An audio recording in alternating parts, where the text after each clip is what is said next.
Welcome to Car Shopping Questions and Answers. My mission, if you don't know me, is to show you how to pay less for every car you get. New cars, used cars, leases, it does not matter. I teach a simple seven-step formula, a simple seven-step formula for you to make sure you never overpay for a car. And the first step is going to be, we're going to make sure we decide whether we should be buying or leasing our next car. The question of buying or leasing your car is a question about how long you're going to keep it. The second thing we do is make sure any car we have right now, we have to get the most money we can for it. That is a big deal. You cannot focus on the car you're buying without focusing on maximizing the value of the car you have right now. If that car was worth 8, but somebody talked you into taking 6, you lost 2,000. So we call that an equity assessment. Then we do something called deal focused budgeting to make sure we know what a great deal should look like. Then we make sure the car we're looking for, we go test drive it. We make sure it's a great car, do some very simple 5-minute research on it on Google. Then we move into step 5, which is getting 5 offers on every car. And then we move into paperwork. Then we take delivery. 99% of that is done from home. And that's why everything we teach is called Cars from Home. In fact, everything we'll be talking about is out my new book. It's a digital book called Cars from Home. It's 5-star rated. You can Google it, and you can get your copy for 75% off in the comment section on YouTube, in my TikTok bio. You will not leave the broadcast. You'll still be able to hear us. And in my Instagram bio and Facebook, we have a link for you to get your copy. So our first question comes from hold on one second. We'll get into our first question. Keep typing your questions, y'all. So Dolan's gonna pull them all in. I just got a message that we're having a little trouble with Facebook here. So our first question though is gonna be from Vanity on TikTok. She says she wants to lease. She wants to do it in her business name though. Okay, great question. We'll get to that in 10 seconds. Hang on one second. Okay, we're on the right page. Boom. Let me see. Got my internet connection. Thursday live. Let's go. While I'm doing this, you should be typing your questions. If you're looking for a new car, if you're looking for a used car, whatever you're looking for, Deshone, I don't even know what should I be looking for. You should be typing those questions to make sure that we can get them answered while we're on here. So let me just make sure. Live. Boom. All right, let's try Facebook again. Facebook might be giving us some trouble, but we don't like to leave anybody out. So let's go. Let's see if we go. All right, looks like Facebook is freezing. All right. I don't think we're going to be able to get around this right now. Broadcast failed. Okay, so we'll focus on YouTube. We'll focus on TikTok. And we'll focus on Instagram for now. We'll figure out Facebook later. Okay. So, and that's a good question. We'll talk about that 50,000 mile a year. That'll be the next question, Dolan. All right. So, Vanity, you want to lease. Let's talk about who leasing is for.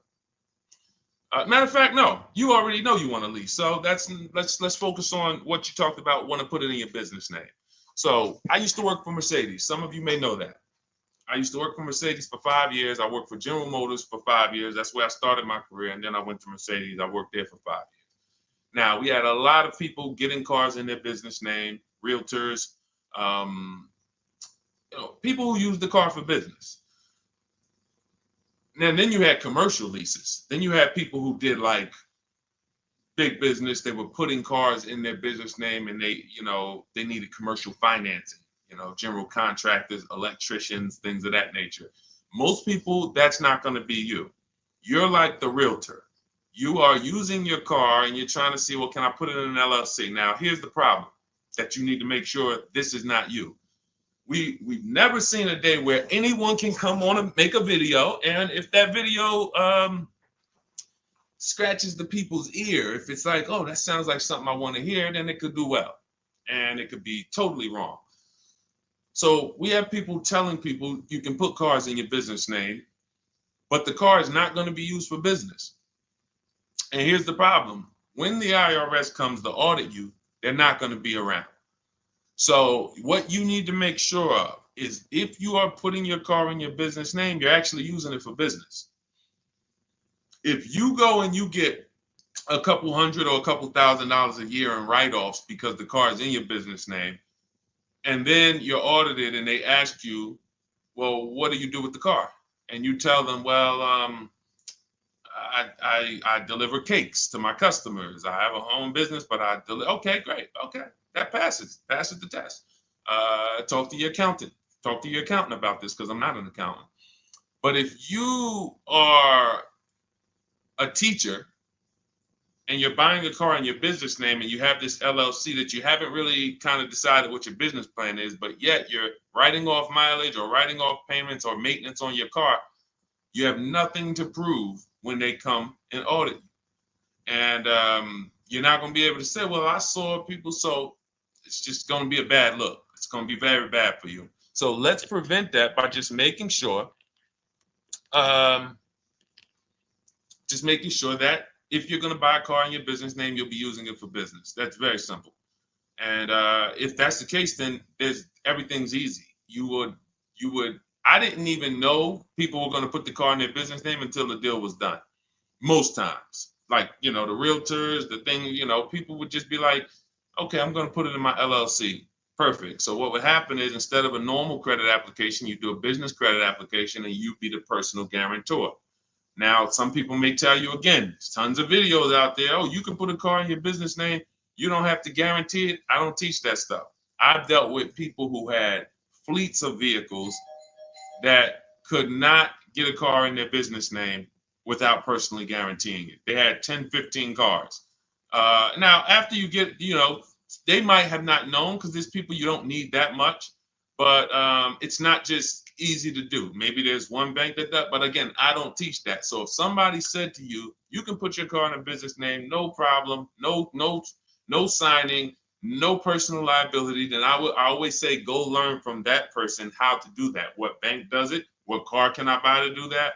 But the majority of people you're going to see are putting cars in their business name because they're using it for their job or they have a company, and that's it. Buy your car, learn to get your car to pay the best price for it, and then when they ask, whose name are you putting it in? You're putting it in your LLC's name. Super simple. It's not a hard thing to do. It's really based on your credit, but let me tell you something very important. I learned this the hard way. When I worked for Mercedes-Benz, I had a guy who came in, he bought an S550 from me. And he said, putting in his business name, all good. Now we get to the point where he calls me maybe a couple weeks after, and he says, hey, did the finance manager put the car in my business name? I said, yeah, absolutely. He said, it's still showing on my personal credit. I said, really?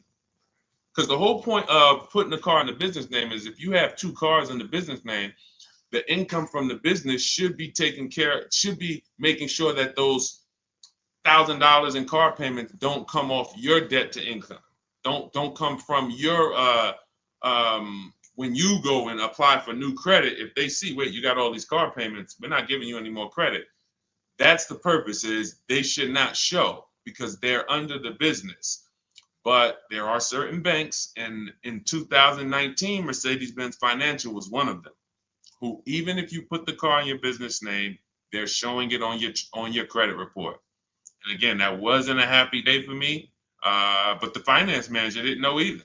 So it wasn't even like, it was like, so I've been telling everybody since then, if your goal is to put your car in your business name so it doesn't show on your personal credit, make sure you talk to a finance manager that works in that brand and you make sure that it is not going to show, because sometimes it does. Great question. Go ahead, Dolan. I see we got a lot more questions coming in, so let's keep it moving. What's going on, Alex Rios? Good to see you, bro. Yeah, good to see you. Vicky, good to see you, Anthony Lewis. This is from TikTok. What's the best way to buy a Tesla? So you can't negotiate a price on a new Tesla. It's one price. You're going to order the vehicle. You don't have to worry about overpaying for the vehicle. Here's what you do need to concern yourself with. How are you going to acquire it? Are you paying cash? If you're paying cash, then there's no negotiation. You go, you drop your check, no problem.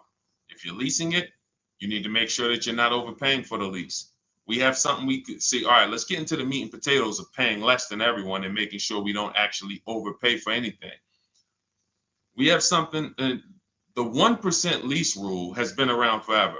That means if I'm looking at a $40,000 car, when I shop, if I get a payment under $400 with no money out of pocket, it's a steal. In my book, I call that the steal. We have 3 different types of lease outcomes. The steal is 1% or less. The deal is between 1% and 1.5.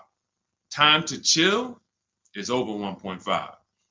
So, because I saw these people signing terrible lease deals. If you look at your payment, divide it into the MSRP, take your down payment out of it. You got to put your down payment back into, you got to do some math to say, all right, what would it have been if I didn't put that 3,000 down, that 5,000 down, and you just do like a sign and drive? If you divide that payment into the MSRP and it's over 1.5%, there's no value there for 12,000 miles per year. We adjusted. We got 15,000. Jen just got it. She just got her 18,000 mile a year lease because we do high mileage leases. That as long as we still have a great deal, there's nothing wrong with, oh, I shopped my best offer. It was 1.1 or it was 1.2 or it was 1, and then I adjusted the mileage, and now it, it's higher, but still it's a deal because you have to have a deal before you adjust your mileage.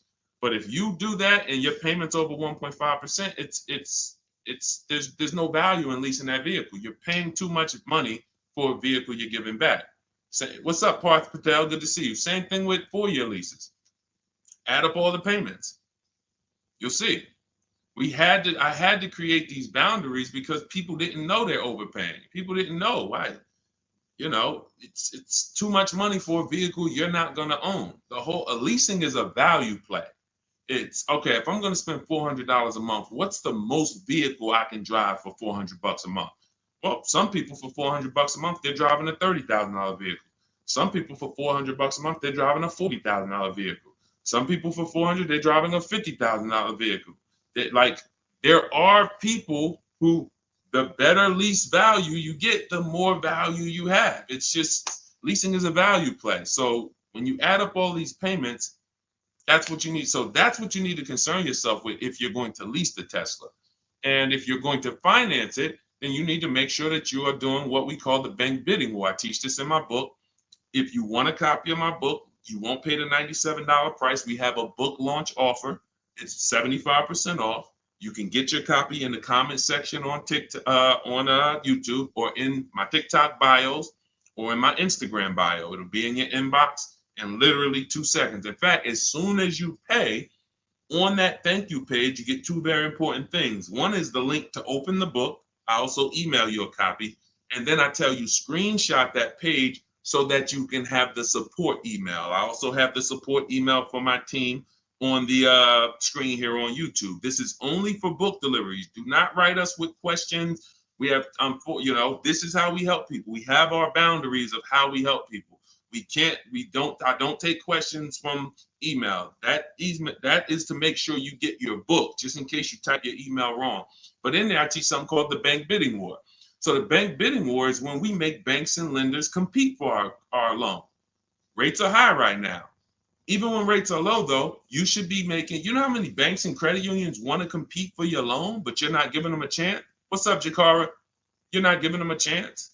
There's tons of banks around us, online banks, credit unions, and you're just only going to Navy Federal, or you're just only going to the dealership. If you save 1 point on it, if you buy that Tesla and you save 1 point on your interest rate, that could be over $1,000. If you overpay, depending on your loan, if you're going like $50,000, 2 points could be $3,000, $4,000.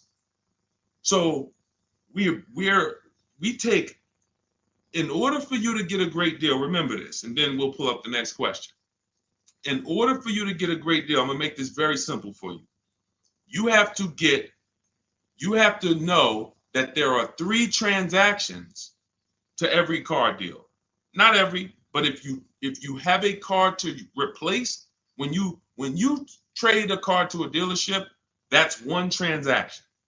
That's why there are companies out here that want to buy cars. They don't even sell cars. They just want to buy them. They're wholesalers, and then we have companies that want to buy cars. They don't care if you buy a car from them. They just, hey, can we buy your old car? That's one transaction. Then there are banks who want to lend to you.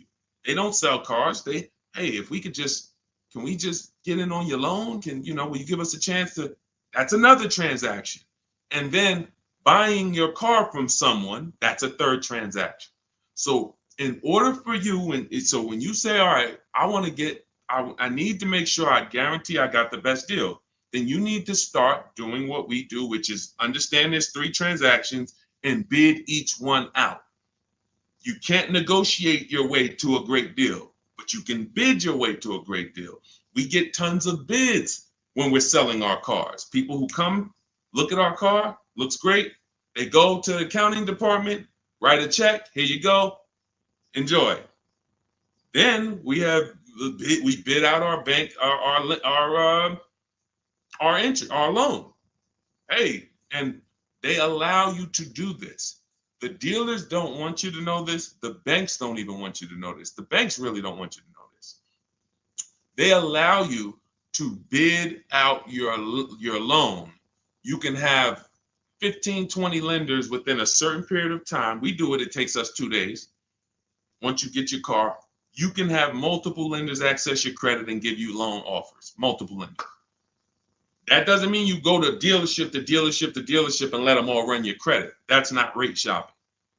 That's car shopping. That when they look at your credit report, they're like, okay, this person's going to every dealership they can and just letting everybody run their credit. That'll drop your credit. But finding a car, locking it up, in your case, it's going to be a Tesla, if that's where you go, and then coming home and saying, okay, now let me let Chase run this. Now let me let community credit unions get a shot at it. Now let me let Navy Federal. And hey, now let me let Lightstream. And I have resources I recommend in my bank. In my book. No one pays me. None of these companies pay me. I hold myself to being a journalist in the purest sense. No one's paying me to get mentioned. This is who we use. This is who I use. So we have to know who these companies are and give them a shot at our business. And then we see, then the dealer might have 13 more banks. Then some people would say, oh, I don't let dealers run my credit. Well, you don't realize something. Dealers have tons of leverage with banks. Dealers can call because they give banks millions of dollars in loans a month. So they can call if they're trying to beat a rate. If you come in, hey, this is my rate, 6.2. Oh, listen, I need to beat this rate. The problem is when you go and let them be your first offer. So when you get your Tesla, if that's what you decide to do, you need to make sure if you have an old car, you're bidding that out. CarMax, Driveway, Carvana, Kelly's Blue Book Instant Cash Offer, AutoNation, and Car Gurus, 6 offers in 20 minutes. Competing offers. CarMax, I'm going to say that again. Listen, everybody who's been on the stream, again, if this is your first time here, type the number 1. But even if you go credit union, see, understand, somebody said go credit union. If you're not making people compete, you can't. If you came out your credit union and you said, all right, I just got a loan here. If I said, hey, bet me $1,000 you couldn't get a better rate, would you take the bet? Probably not. Because you only let one person have a shot at your business. You don't know if this other credit union could have beat that. You don't know if Chase Manhattan could have beat that. You don't know if you did. There's 20 people that want to do business. So just to go in and say, all right, well, that's the credit union, I'm going to go with them. If they win the bid, then they got the business. But welcome to the first time people. What we do here is we bid. And you're going to learn that that's the easiest thing in the world. That's why car shopping from us. Look at people like Tote, BMW, $54,000 BMW, $690 a month, 1.26. She did it from home. Did it from home. Ended up saving $8,500 off, including the rebate. $8,500. Look, Benita, during the pandemic, I would love to honestly get someone on here who leased a Kia Telluride during the pandemic. I would love to see if your paperwork, if you did a no money down deal, I guarantee you're paying $800 a month, 700, 800, potentially 900 a month. Bonita got hers for 600 a month. Look, I always keep hers because some of you say, Deshone, when is the market going to get better? We've been making below market deals when there was blood in the street. That's it. As long as you know how to make people bid, you're going to get below market deals no matter what the market does. That's what, type a light bulb or type dollar signs if that clicks. The market wants you at the mercy of it. The market wants you thinking, well, all right, I think I'm gonna go in, Labor Day. All right, I know the holidays are coming up. That's marketing. They want showrooms full of people coming in thinking there's better deals this day, but there's not better deals. There's more competition for you. You have less room to negotiate when it's full, because the car sales people, when you start asking for too much money off, they're going to just escort you out because there's going to be a line of people behind you. Listen, Mr. Jones, hey, I'd love to do business with you, but we got people walking out the showroom. It's it's a busy day. We don't have enough salespeople. This is the best offer. It's less leverage when you go in there on a weekend. It's less leverage when you go in and the place is full. It's all perception. They're ringing bells. Ding, ding, ding, ding, ding, ding. You're like, okay, everybody's buying a car. I don't want to leave here without a car. That all works against you. That's why it's not about the market. It's about you understanding that I can get great deals today when I learn to make people bid while I sit at home. And that's what I want you to get in my book, Cars from Home. It's a digital book. The reason it's a digital book is because I updated Vroom went out of business earlier this year. Had to update the book. Had I mailed you a copy of that would be irrelevant. But as soon as something happens, we go into the master file, update it. You got the new book. Vroom's gone, and you never even knew Vroom was there if you just got it. That's the whole point. Now you can get your copy. You can pull up the next question, Dolan. YouTube, I have a link for you. It's only good for 30 minutes, though. I'm not putting the welcome offer out there indefinitely because I'm incentivizing you to take action. The book is normally $97, worth every dime and more. That book is going to be one of the most valuable books to your bank account you ever bought. But as part of our welcome offer, you can get it for $97. You can get it for 75% off in my TikTok bio, in my Instagram bio. Go there now, get your copy, come back to the stream. Make sure you save the thank you page because that's where your book is. I'll email you a copy as well. And that's where the support email is, just in case you look in 10 minutes and that book's not there. It's usually because there's a typo in your email, but you'll have the support email so my team can get it for you. Okay, go ahead, Dolan. Shoot the next question up, brother. Okay. And could everybody who's enjoying the broadcast share this with one person? I appreciate you. Gail from YouTube, how are you? Should age be a factor if you lease or finance? That's a great question. Oh, she's 70 years young. No, it's only a matter of how many years you're keeping the car. I'll give you an example. Felicia came in she started working with us, pandemic. I might have a picture of her BMW she got. She never thought she could afford a BMW because who knows how every $5,000 on a car loan is about how much per month. And this is why you'll understand leasing, if you're not keeping your cars 8 years, is going to allow you to drive cars that you didn't think you could drive before. I had 4 Infinities that I leased. Before I bought this Infinity truck, I had 4 that I leased. And I know I'm talking to some people and you're like, Deshone, I was taught never lease cars. If that's you, be honest. Type I was. Type, me or I was. You were taught never to lease. I want to tell you that the people who taught you that, the people who programmed you, Dave Ramsey might have been one of them. Dave Ramsey does a great job helping people get out of debt, helping people invest in the stock market. God bless Dave Ramsey. He's helped a lot of people do that. But when it comes to cars, he has cost you more money than he's going to give you back. The bad leasing advice is totally wrong. And in fact, I'm going to prove it to you. When you look at a great lease deal. Look at Ansley.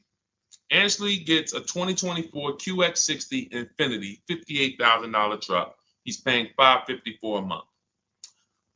Every $5,000 on a car loan is about $100 a month. So when you walk into a car dealership and you're shopping, you're looking at a used car, you're looking at a new, when you see $10,000, you should think to yourself $200 a month. You see, oh, I see you asking 25 grand for that. You should think $500 a month. Oh, that's a $50,000 vehicle, $1,000 a month. Because here's why that thinking will protect you, because that's based on a 5-year loan. The max I'll ever recommend you go is on the 6 years. You can go 6 years.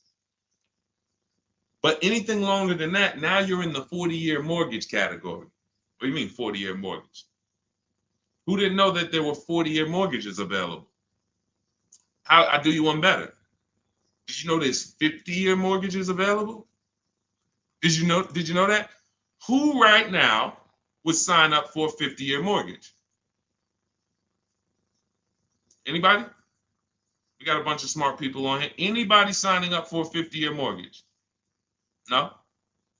Okay, I didn't think so. So when you go in and you see $1,000 car and you say, all right, every 5,000 is $100 a month. That's gonna cost me about $1,000.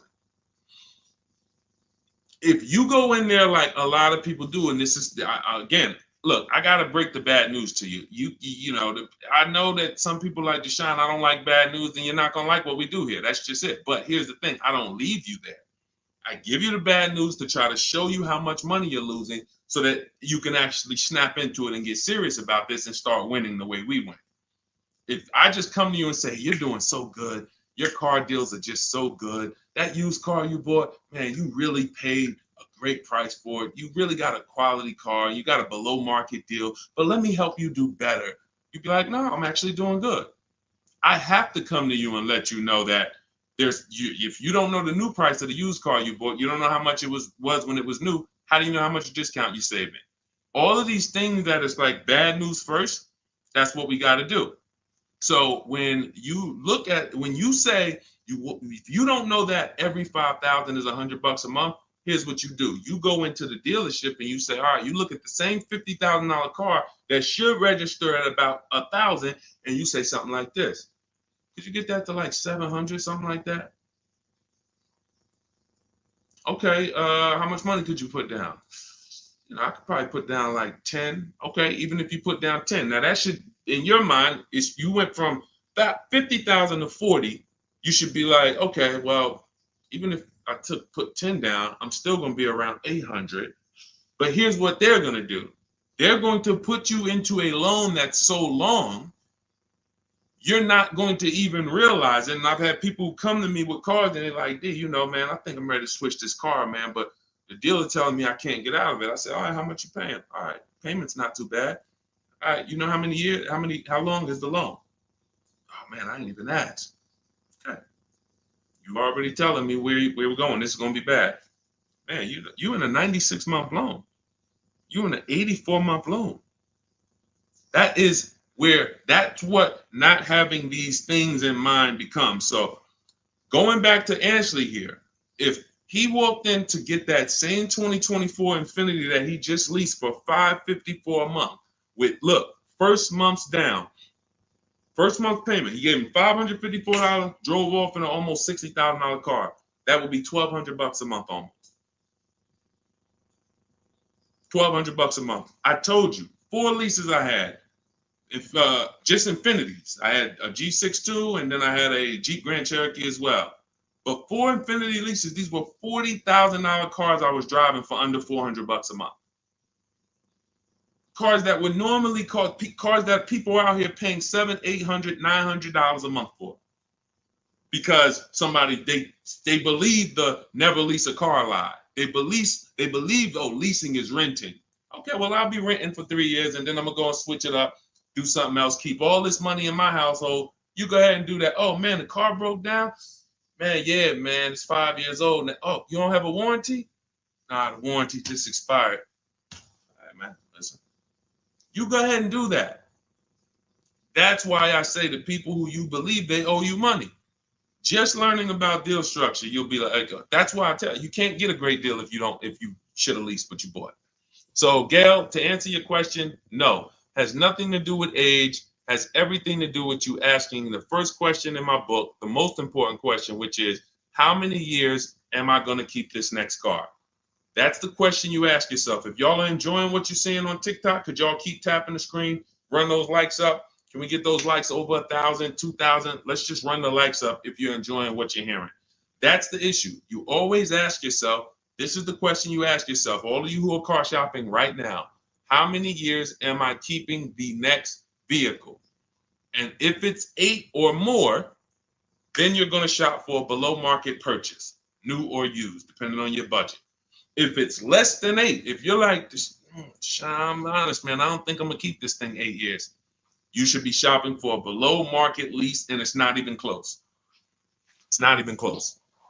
All right? Doesn't have anything to do with your age, Gail. Go ahead, Dolan, shoot the next one up. All right. Great questions today. Keep typing your questions, y'all. We'll get to as many as we can before the stream ends. All right. This one's from YouTube. I drive up to 50,000 miles a year for gig work. I would like to lease. Here's the problem. High mileage leases are a thing. So we get a chance to dispel a myth right now, which is, oh, that leasing, they limit you on mileage. You choose your mileage. Most vehicles will write you a lease contract up to 30,000 miles per year. And I learned this when I was a manager at Hyundai for 6 weeks. It was a rough dealership. It was on the highway. People were fighting in the back, drugs in the back. It was rough. So 6 weeks I was there, and then I was like, all right, this ain't for me. But in that time, I learned something that I had never learned before, being with GM and with Mercedes. Person comes in, they drop off their lease, and they're like, I go in, we got to get the mileage off the car. And I see it's like 72,000 miles on the car. And I said, wait a minute, hold on. You lease this? He said, yeah, I always lease, because every time I used to buy my cars, I come back 3 years, 4 years, I always had tons of negative equity. I had to write a big check or roll that over, which I know because this is what I was doing with my clients. Every single car, hey, you got like $8,000 negative equity. You got to roll that over. But once I saw how he was doing it, I said, wait, hold on. I looked at his contract. He was only paying like $175 more a month than the normal lease rate. Literally $175 more per month. He gets 25,000 miles a year. And I'm like, this is great.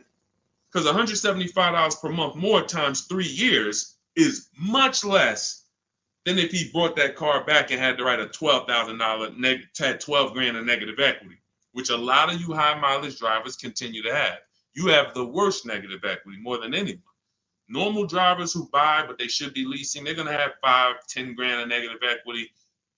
High mileage drivers, you guys could have 10 to 15, 18,000 because you're depreciating the value of your cars. Your car's value is like this, but your loan is just moving very slow. So that's when I started telling people about high mileage leases.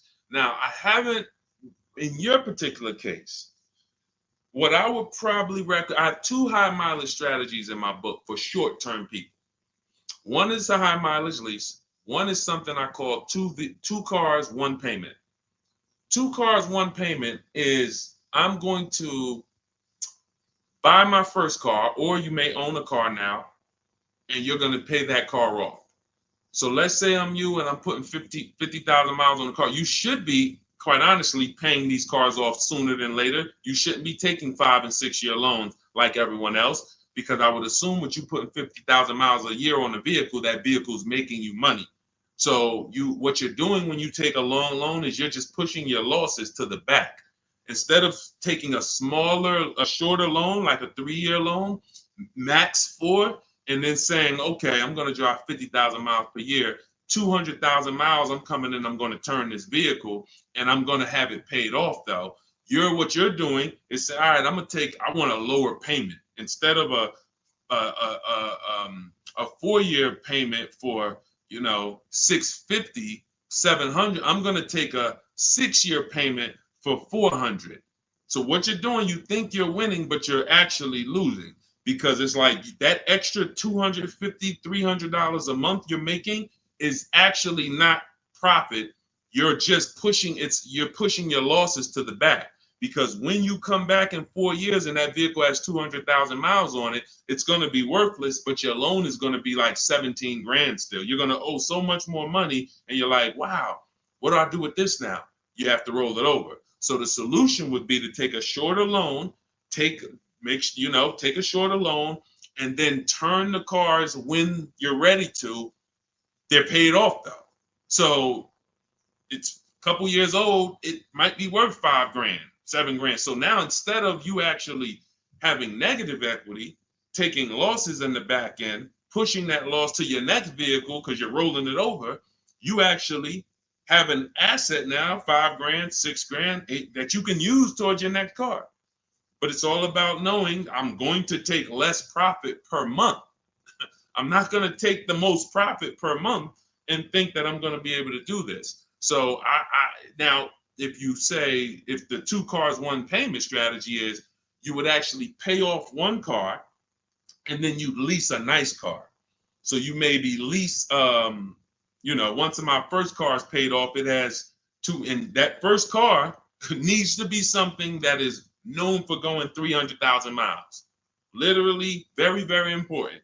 That first car, you need to, it's Honda, Toyota, something that you can look at the records and say, yeah, these cars go 300,000. Because once you actually get that 300,000 on that car, you still may want to keep it because it's highway mileage. It's highway mileage.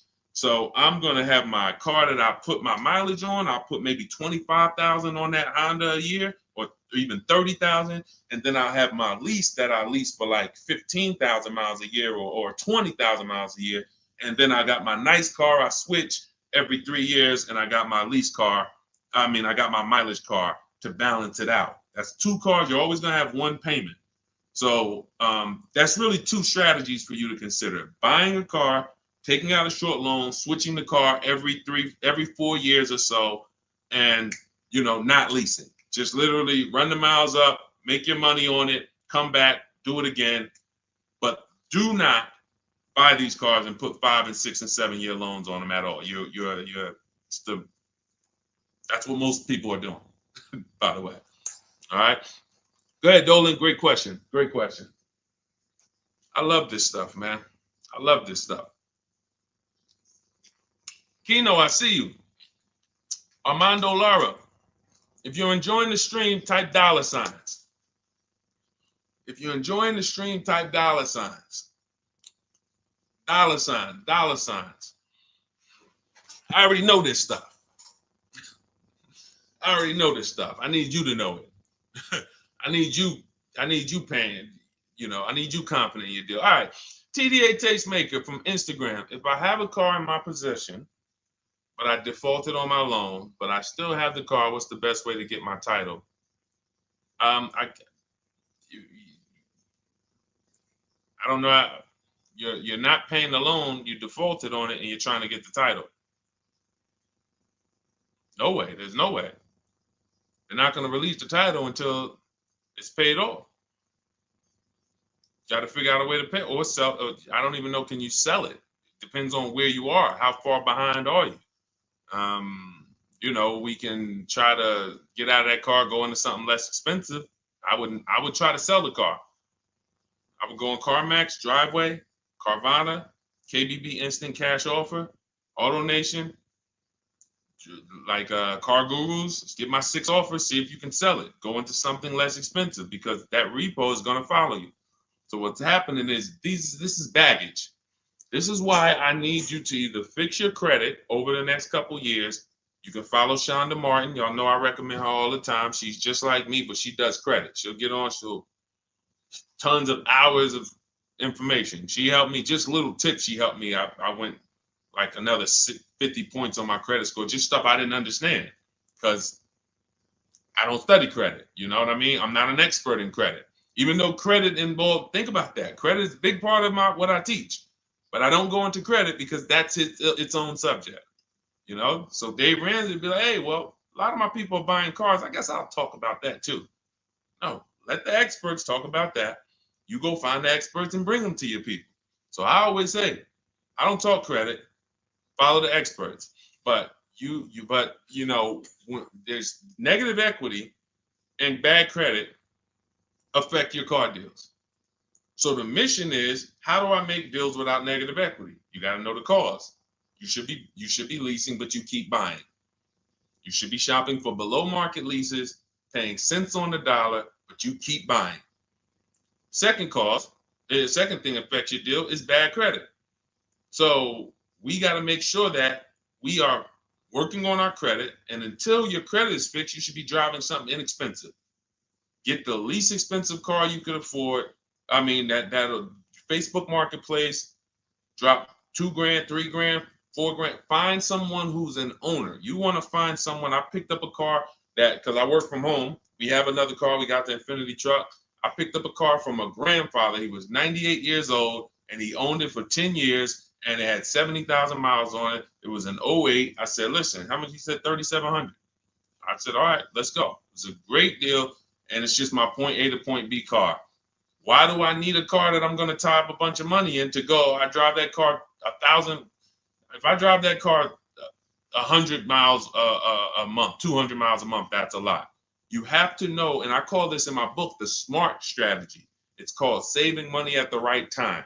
If your credit is not right, you don't need to go out and try to flex. You need to be trying to get something inexpensive. Oh, but they're going, man, I can't pull up like this. Then you go ahead and be financially foolish. Go ahead, pay 19%. Go get the Dodge Charger you want and pay 20% on it. And you're gonna overpay for the car. Go ahead, do that. But don't say I told you to do that. So what I'm doing is I'm getting an inexpensive car that I'll find on Facebook Marketplace that an owner has had in their driveway. They know everything about it. Pick it up for a couple grand. Don't buy from these dealers who pose as owners who just got the cars from auction. You ask them, hey, how long you had it? Hey, what happened? They don't know anything about it because they just got it. And I'm getting an inexpensive car until my credit is established. And what I would be doing is literally driving that car for 18 months or 2 years, getting my credit right, and then I'm going to lease something brand new. And be like, Dad, so you just went from that car to pulling up with something brand new? How you do that? I had a plan. That's how we do. So all of this, everything I'm teaching is out my new book. It's called Cars from Home, 7 Steps to Saving Time, Money, and Avoiding Dealerships. It's normally $97. You can Google it. It's 5-star rated. I think we have, how many ratings do we have now? I think we have, thank you to everyone who's reviewed the book, who's rated it. I appreciate it. 58 ratings. Appreciate it. You can read what people say about it. You can see how they've used it. You can see everything. So you won't pay the normal $97 price. If you go to my TikTok bio, as long as you get there before that timer hits 0. If you went to that page and that timer started clicking, once it's 0, it goes back to $97. You won't get the 75% off. So go back, get your book, and then you can come back to the stream. But make sure when you get your book, you save the thank you page so you can have the support email just in case your book doesn't hit, you usually type your email wrong, you type in too fast. We'll make sure you get it. And then on YouTube and Instagram, you go to my bio, get your copy. YouTube and Facebook, we have a comment for you in the link. We have a link for you in the comments. Next question, Dolan. Go ahead, man. This one from Instagram. I'm doing a regular lease. I need help. Can you explain the 1.2? Okay. Can you explain the 0.125 APR again? Should that be close to my monthly payment? Can you help? I'm trying my best, but they're trying my patience. So, first thing you're going to understand is the 1% rule. All right. When we go out to lease a car, in our deal focused budgeting step, this is something in our step 3 in my book. It's 7 steps. It's called deal focused budgeting.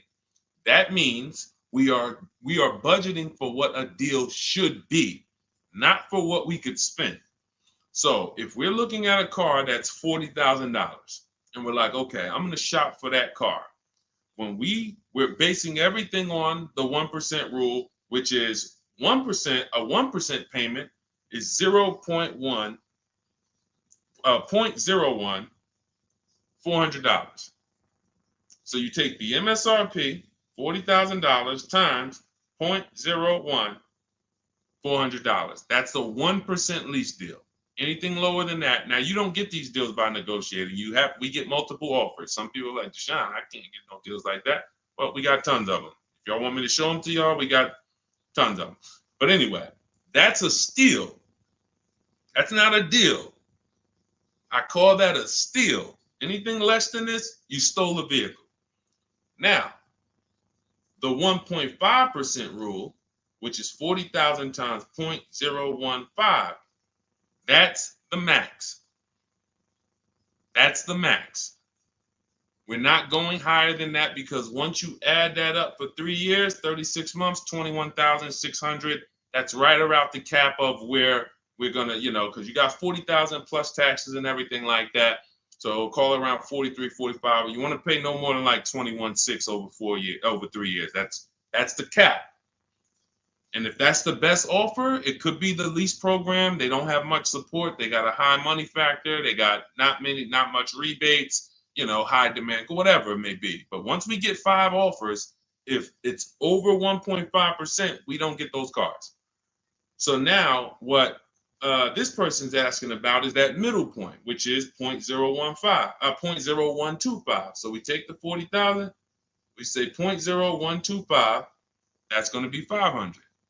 So anywhere under 1.5 is a deal. Anywhere under 1.5 is a deal. The lower it is, the better it is, the more value it is. But the lower it is, how does it get lower? You're not negotiating it lower. You're getting once you see all your offers, if your offers, and again, I don't know your name because it's not on here, but if your offers aren't $175 to $200 a month difference, then you didn't shop right. When you're looking at those 5 offers, thank you. I see everybody sending gifts on TikTok. I appreciate it. I forgot. And can y'all double tap the screen? Just get those. Can we get to 1,000 likes on here? Can we get to 1,000 likes on here? Can we double tap? Can we just keep tapping the screen? If y'all enjoying y'all spending time with us, can y'all help us get to 1,000 likes? Appreciate y'all. So this is where this is a midpoint. But here's what you don't do. You do not go into the, y'all done flew. Y'all about to fly past 1,000. Look, on 10 seconds. Shout out to TikTok. Appreciate y'all. All right, so you don't go in a dealership and say, oh, well, get me to this. I want to be at 1.25. I want to be at 1.5. No, you don't do that. Because here's the thing. Ansley, he got a 1% lease deal on this Infiniti. Look, Jen on her Subaru. She just on her Honda CRV hybrid. She got a 1.3 lease deal, $512 a month, $40,000 vehicle. You don't go in and say that. You shop the offers from home, and if y'all want to do it manually, you can talk to sales managers. You can try to get this done manually. We do this totally by email without talking, because I know you probably don't like talking to car dealers. Am I right? Would I be right by assuming that? So she didn't know that her lease was going to end up at 1.3 when she shopped. Ansley didn't know it was going to be 1%. Look, Kimberly got a Maserati. Let's go to some luxury vehicles, because sometimes people think, oh, well, remember, I worked for Mercedes before I came and started teaching. So the formulas are the same, whether it's a Bentley, whether it's a Rolls Royce, the formulas and the principles don't change of multiple offers. Look, Kimberly gets a Maserati. She's paying, it was a $91,000 vehicle, 92 almost. She's paying $944 a month for it. It's a Maserati Grecal Modena, $92,000 vehicle. She's paying $944 a month for it. She didn't know that she was going to save $20,000 off. This is the other post. Look, she didn't know they were going to knock $20,000 off the selling price. You don't know that. You come in, you trust the process, you get the multiple offers, and then you look at the best offer. If the best offer, whatever the best offer lands at, as long as you see a bunch of other higher offers, now you know you shopped the market correctly. You found the 20% dealer, we call them, that beats all their competition, and now there's your deal. This is for new cars and leases. Used cars, different strategy. Different, still multiple offers, multiple options, but it's a different strategy. That's in my book too, but I want to make sure you understand this. That is how you do it. The 1.2%, 1.25 is just a middle ground, but when you shop your offers, just make sure they're all under 1.5 and then pick the best one. If the best offers is over 1.5, you got 1.6, 1.7, 1.9. That's a bad lease program. That means there's no support there. As long as you see a spread, if there's no, like, man, all of these offers are over 1.5, it's a bad lease program. High interest rate, probably terrible residual, no rebates, no incentives. That dealer who's the lowest is discounting the car. It's not their fault. They can't help the lease program. So the better you get, the better the lease program is. When you shop, you'll be closer to 1. The tighter the lease program is, when you shop, you'll be closer to 1.5. But as long as you're under 1.5, it's great value, much better than buying, paying cents on the dollars. It's a win. All right. Go ahead, Dolan, shoot the next one in. And I think y'all see, I have to answer these questions thoroughly. If y'all will want me to zip through them, let me know. Type zip or type either Z for zip through or D for details. You know, because listen, I'll run it however y'all want it. If y'all want me to do these quick, don't go into the details, just kind of give us the zip answers, then I'll do that. But I see a lot of people talking about, okay, they want it in detail. Perfect. That's what I thought. So we're gonna keep it going that way. Now, T, on TikTok, you said, "Can you do my deal for me?" So here's the thing. People say, "Deshone, can you come to the dealership with me?" I don't go to dealerships. That I'm trying to get you not to go to dealerships. So, but we do have a look. If you can go to my TikTok bio, you can see there's a button there that says "Shop with Deshone," and you can see if you qualify to shop with me. Because everything I do is from right here until we go test drive. Until we go test drive. So, but if you want to learn how to do what I do right here, and you want to do it together, go see if we qualify to shop with each other. I don't shop with everybody though. I can't. So go there. That's a separate thing. And let's go. I think we got time for a few more. This one's from Instagram. I'm looking at a 2024 Mazda CX-5, $39,445. I see a fee listed. What is silent security? That's what 80% of dealers do. See, don't try to change 80% of dealers. They are going to actually charge you as much as they can. When you negotiate with them, they're going to say, "This is my best price." They're not lying to you. That's their best price. That's not their competition's best price. So when you're sitting at home, unfortunately, I think you could be from this mindset. Deshone, aren't all the Mazda dealer prices the same? There are people who think that. There are people who think like, okay, it's like the Apple Store. Like Apple Store next to me, Apple Store in Santa Clara, California, Apple Store in here, it's gonna be, these are all the same price. I'm gonna just deal with who's closer. It's like McDonald's, right? Same price here, let's go to the closest McDonald's. Nope, it's totally different. These are competitors.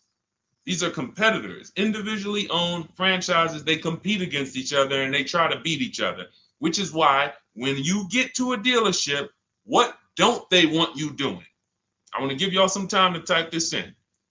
What don't they want you doing? Once you sit down in that seat, if they can get you to sit down in that seat, which we don't do. We never talk numbers in a dealership. We're there to test drive. What don't they want you doing when you're in a dealership? Y'all don't need to hear this from me. You've experienced it. They don't want you leaving. Thank you, Smokey. Thank you, Smokey. Newberg, yes. They don't want you to leave. Luis Soto, I see you on Facebook. Don't leave. Look, you had, so now, see, as we pull back the curtain, there's new brain cells that are being developed now, things that you weren't aware of. Now you'll see why. That's why. Because the last thing they want you to do is shop their competition. Their last thing is, hey, what can we do? Just tell me what we can do. That's why they're just gonna sit there. Hey, come on, tell me what's gonna make you happy. Well, what's gonna make me happy is you give me time, let me go home and actually, shop around a little bit. But is there a number? Is there a number that I could offer you where you wouldn't even shop? These are all trained questions to keep you there. I call them the showroom shackles. It's like as soon as you sit down, like a little, boom, little handcuff comes out. You can't go too far. So this is what you want to avoid like the plague. We do not talk numbers in dealerships. We don't talk to salespeople unless we're there for a test drive. These are things that everybody who I'm sharing with you, from Greg to Danielle with her Audi lease, Eddie on his pre-owned, on his Toyota, got a brand new Toyota last year, still during the pandemic. It was still, look, he said, I shopped around. I was able to get everything I wanted, plus more, $2,086 under MSRP in a 1 week window. 1 week. So this doesn't take a lot of time. Some of you like, Deshone, well, I only got a couple days. Could I make a deal in a couple days? Look, not even Eddie. I'll give you one better. Look at Ansley. Ansley's got his, Ansley, look, on his 2024 Infiniti, he said, look, I started the process Saturday. I accepted a deal Monday. I need you getting these deals in 90 minutes. 90 minutes. I have never gotten any car that I ever got spent more than 2 hours on the whole process. Never. From home. Now, I want you to spend more time than that shopping. Shopping is deciding what you want. Going test driving, going seeing cars, seeing options, looking at cars, deciding that. No rush on. We don't let anyone rush us on that. But when it comes time to get the below market deal, 90 minutes. We got the internet. Why should it take me more? We do everything we do. So look, 2 days, Ansley did it. This is what you have to do. Like, get out of that old process of being trapped in dealership and realize, Messing King, the dealership you're looking at is just one of many. The whole area around us is one big marketplace. If there's 25 Mazda dealerships around us, you're going to know. I'm talking to all of these people. They're fighting for my business in my email. They blowing my email up. They all want to sell me a car, and may the best dealer win. It's empowering. It's beautiful. So everything is in my digital book, Cars from Home, 7 Steps to Saving Time, Money, and Avoiding Dealerships. You can get your copy for 75% off as part of our welcome offer. How the heck did we go from 500 likes to 3,200 likes on TikTok? Shout out to y'all. We on 2 TikTok channels right now. But y'all done blew this one up. Appreciate y'all. In my TikTok bio is your copy of Cars from Home. You'll also get the bank bidding war blueprint for those of you who are financing, and teach you how to make banks and credit unions bid, and everything step by step. You won't pay the normal $97 price. You get there before that timer hits 0. You'll get it for $24, which is 75% off. Same thing in Instagram. Go to my Instagram bio now. Before the timer hits 0, you only got 30 minutes. Get your copy for $24 instead of $97. And on YouTube and Facebook, we have a link in the comment for you guys to get yours for 75% off. All right, Dolan, let's roll with I think we got time. Let's see how many. Go ahead, shoot the next one up. Looking at the clock. I have front bumper damage on my Ford EcoSport and 3,500 negative equity. What should I do? There's only 2 things you can do to get out of negative equity and into a new car. One of them, there's 3 things actually, but one of them doesn't get you a new car. Negative equity, I call the bad credit for people with good credit. It's the only time I see people will walk in the dealership with a 750 or 800 score, they leave with no car. Negative equity stalled the whole deal. So what you want to do is you get your bids, Young King, you get your bids from these companies, CarMax. This will take you 20 minutes. This is step 2 in my book, the equity assessment. We need to know what the real equity is, what the real negative equity is, and we don't do that based on an algorithm typing in 2,000 this, and then in 5 seconds This says, oh, your vehicle's worth this. Now go fight for it. No, we get offers. So you're going to go to CarMax, Driveway, Carvana, Kelly Blue Book, Instant Cash Offer, Car Gurus, and Auto Nation. You get those 6 offers. Now, the best thing for you to do is to close the gap and pay the difference. So whatever your highest offer is, if you have the money, I will pay the difference, because none of those higher offers are going to be as good as no dealer is going to be able to get close to your highest offer over there. Now, a thing for you is if all your offers are under 10 grand, you can list that car on Facebook Marketplace. I would sell it privately if the offers are around 10. Once you get to like a $12,000 car on Facebook Marketplace, you're really limiting your options because people need loans. So not too many people can come in and stroke a check for 10, 12 grand. So your buying pool is going to be limited. But I would go that route, because if they come in and they pay you $2,000 more privately, now you might only have to come up with $1,000 or $1,500 to close the gap. I would prefer you to do that, because then you get to do a clean deal. You get to go shop for a car, or when you're shopping for your car, once you get it, you're selling your old car to this buyer, and your deal is clean. You don't have to roll any baggage over. Now, if you can't pay the difference, you now have to bring baggage over. And unfortunately, you have to do what we have a curse word here. We don't say it much. I don't like to use it. It's a curse word. It starts with a T. Does anybody know the word that we use? Something we don't do. We don't do. But you're going to have to do it if you can't pay the difference between the negative. Thank you, Ivan. Trade. Thank you. I love my people. Man, listen, man. I love the people who locked in. You could tell the people who just like, man, Deshone, listen, I hear you, bro. My money's important to me. I can't be out here on a stream with you and not be getting what you're saying. Like, my money means something to me. Correct. Trade. We don't trade, because again, you're not going to get the most you can get for your item trading it. You get the most doing what I told you to do over the last 90 seconds, which is putting it on the market, multiple offers, competing, blah, blah, blah, blah, blah. So if you have to trade, then what would happen is you would have to shop for your vehicle, get your best offer, and then once you get your best offer, you would have the used car manager look at your car and say, okay, we're going to roll that over.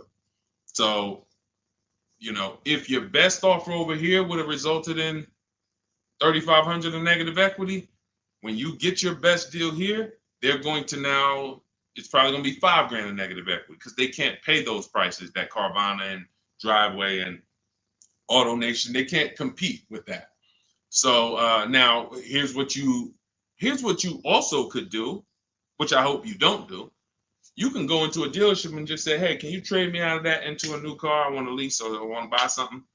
And they'll pretend you won't even understand the numbers. They'll just be like, all right, what payment you want to be at?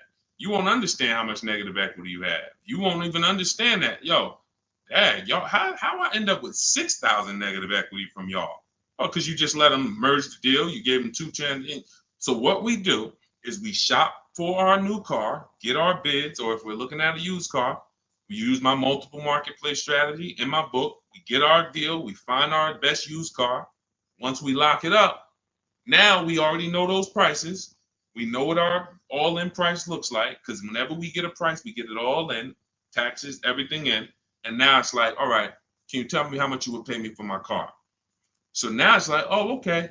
Now you can see, oh, it's 3,200 in negative equity.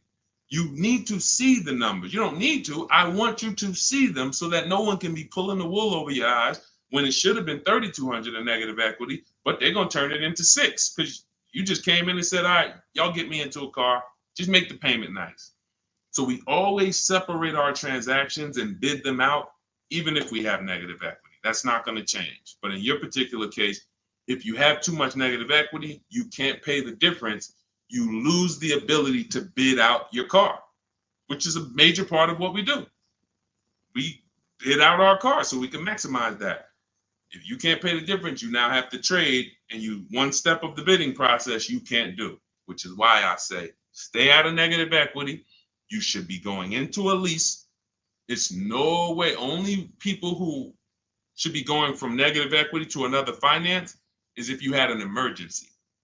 which means like, okay, Deshone, I had a small car and my wife just had twins. Like, you know, I had a two-seater, I had a coupe. She's having twins. Now we need a bigger car. I was going to keep it 8 years. I was going to keep the car 8 years, pay it off, keep it, but now this doesn't work for me anymore. The next car you buy needs to be kept 8 years, because if you go from negative equity, go finance another car, not lease it, and then take out another 6-year loan, and then 3-4 years in, you're like, okay, I'm gonna switch again. Now more negative equity. Instead of 35, you're gonna be at like 7 or more. And then, oh, let's roll that over. And it's just a repetitive cycle of always having a car payment, never paying the car off, and always have it paying for your old car in your new car. Negative equity, the devil to your car deals. The bad credit for people with good credit. Stay out of it. Learn the lease. All right, y'all. Listen, we just hit the hour mark. Great job. Thanks for everybody who tapped in. I hope you got a lot of value out of this. Again, some of you who are like, Deshone, I need the blueprint. I want everything you teach step by step. Walk me through each play. My book is called 7 Steps to Saving Time, Money, and Avoiding Dealerships. It's a digital book. It'll be in your inbox in literally 2 minutes. Go to my TikTok bio, use the 75% off link. Go there, you'll have it. But make sure as soon as you activate that link, Instagram too, you screenshot the thank you page. As soon as you pay, you get the thank you page has the book. You scroll down, it says click here to open your book. I also email you a copy, but I want you to have that support email just in case you type your email wrong or something and it's not there. You can get in touch with my support team so you can get your book immediately. YouTube, we have a link for you, as well as Facebook in the comments. Use the 75% off link. You won't pay the $97 price. But again, if you missed it, and that you was like, Deshone, I went there and that countdown is 0. It's back up to $97. It was a 30-minute offer, and I've been saying that for the last hour I've been on here. So it's still worth it at $97. There's no one who's going to get that book, use it, and be like, Deshone, that wasn't worth $97. You'll be like, Deshone, this is, I got a bunch of books on here. I'm going to end with this. I got a bunch of books on here. I'm going to be honest with y'all. I can't tell you if any of these books are actually saving me thousands of dollars. A couple. I got some good ones. Don't get me wrong. This will be a book, when you look at all the books you ever got, this will be top 3, guaranteed. Where you said, this book saved me more money than any other book that I own. Top 3. That's Cars from Home. And that's the standard we hold it to. It's already 5-star rated. And if you use it already, please go to Goodreads and add to the ratings. We'd love to see it. All right. I'll see y'all on the next stream. It's always a pleasure. God bless you. Keep winning. And make sure you send me your success stories by email. I want to see your car deals. All right. God bless.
All right, we're live with car questions and answers right now. If you are car shopping, I want you to type a 1 in the comment.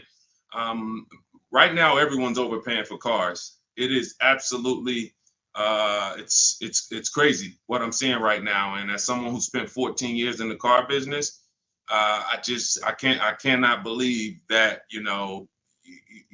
people used to take car buying. People used to get okay deals. Back then, people weren't getting, hammered the way they're getting hammered now. But I see these deals. I get DMs all the time. People are sending me the prices they're paying, and I can't believe it, and I want to stop it. So what we'll be doing right now is making sure Anyone who's shopping for a car, I want you to start asking your question. We got our first question coming from TikTok. As you come in, share the broadcast with some, if you enjoy it, if you're enjoying what you're hearing as we talk over the next hour, tag someone in, because most likely one of the people that I'm talking about who's out here overpaying for cars is someone you know. So no, I guarantee you no one will ever be mad at you sharing my page with them. I don't tell jokes. I don't waste time. All we talk about is thousands of dollars and how to make sure you keep it in your pocket. This whole live will be sponsored by my new digital book. It's called Cars from Home, 7 Steps to Saving Time, Money, and Avoiding Dealerships. Everyone who types a 1 in the comment on Instagram and Facebook, I'm going to send you a link to get your copy at 75% off. Everyone on TikTok, you want your copy 75% off. It's an instant download. You go to my TikTok bio, you won't leave the broadcast. And everyone on YouTube, we have a comment pin for you so you can get your copy for 75% off. That's the blueprint. That's the guide. That's the step-by-step for leasing, purchasing, new cars, used cars, high mileage strategies, bad credit strategies, all step-by-step so that you can have the blueprint to make sure you're not one of these people out here that's overpaying. Okay, so first question came from Coral on TikTok. Will better incentives be coming out by December? You never know what incentives there are. People will lie to you about incentives. And in fact, when you walk into a dealership, if you ask them, do you have any incentives this month? What do you think they're going to say? Even if they don't have any, they're going to say yes. Because they're never going to say, no, we don't have any, come back next month. You'll never hear that.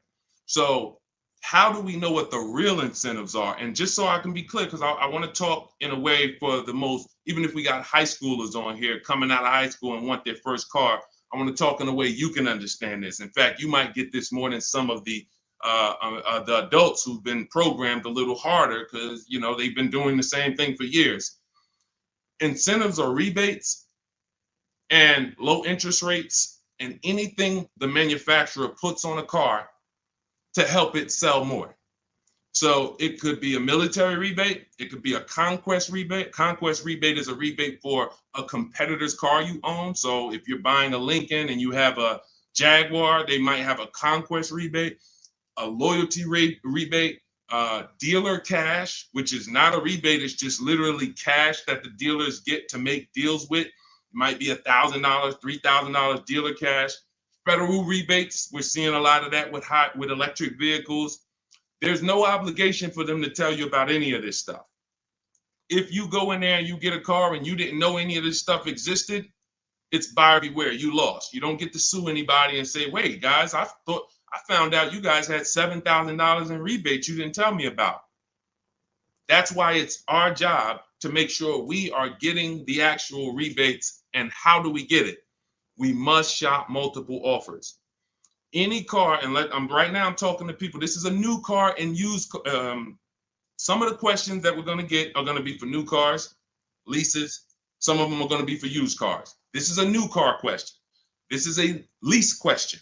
Anytime you hear somebody really focusing on incentives, the only incentives you really get for used cars is if you're buying a certified used car, you might see a low interest rate. That's really one of the only incentives. A certified Honda might have a 1.9 interest rate. You're not going to see that. You're not going to see any rebates off a used car. But when it comes to new cars, oh my God, like I said, you could be $5,000, $10,000, $15,000 in rebates. In fact, Sean right here, check this out. Sean, who picked up his F-150 Lightning, I'm showing it on YouTube. So I know you guys on the other platforms can't see it, but on YouTube, Sean got an F-150 Lightning and the rebates totaled $15,500. When I worked for Mercedes, I sold a Maybach. It's actually called Maybach, but you know, most of you guys probably know it as Maybach. It had a $20,000 rebate on it. So if you come in there, somebody asked yesterday, we were live streaming, right? And the guy's like, how do I get them the invoice price? Invoice price, that's 2004 internet stuff. Without knowing that you're getting the biggest discount and all the rebates, you got nothing. And that's what you need to know. How do you do it? You got to realize 4 out of 5 dealers are going to lie to you. They're not going to tell you about all the rebates. They're not going to tell you about some of the rebates. They might say, hey, we don't have any rebate. And then later they'll bring them. The only way for you to get them is for you to get multiple offers so that you can see that. I always suggest 5 offers. I have a strategy in my book called the 25 to 5, where we connect with 25 dealers online. That gets us 5 offers. If you want to do it manually, you can pick up the phone, you can call, only ask for sales managers. Do not deal with salesmen if you are going to do this, because then you're going to be, I'm telling you, I spent 14 years in this business. Only if you're going to do it my way, you'll do it only by internet, no talking. If you're not getting the book, if you don't have my book, then you say, all right, I'm going to do it the manual way. Call, only speak to sales managers, or your life is going to be hell trying to get these offers. And you need to get at least 5, because as I said, once you get one offer and you be like, oh, wait, this person took off $1,000. That's their best offer. Then you get another offer. Wait, this person took off $3,000. That's their best offer. Oh, this person said it's $3,000 rebates and they took off another $3,000. They saved me $6,000. Oh, that's their best offer. Then you're going to start to see how people are out here overpaying, because they're not shopping multiple offers. They're getting one quote, going into their local dealer and saying, okay, do the best you can. And then they're signing just the deal, feeling, oh, I negotiated for 6 hours. This got to be a good deal. No, it's not. So you must, don't worry about what a day, Coral. Don't worry about, oh, the incentives will be good in December. Shop now, see what the incentives are now, and then shop them again next month and see if they change. And then in the holiday time, shop them again. But you're doing this by phone, or in my case, we do it by email. You're never going to be able to do this going into dealers. And I think for those of you if this is your first time on a broadcast with me, type first. First time you've ever been on a live stream with me, type first, because you may not be familiar with anything we teach here. Anything we teach here. And so this is going to be an unlearning process for you. I see you, Arlie. Good to see you. Okay, I see you, user 609. You don't have a name, so I see you, Nadine. Welcome. I see you, 357 Scene. I see you, I Spent Cinematic on Instagram. I see you, Just Too Blessed on Instagram. All right, well, type up everybody who's been with us for a while. I want you to type welcome to all the first-time people. I see you, Maurice Jenkins on YouTube. I see you, Libo on YouTube.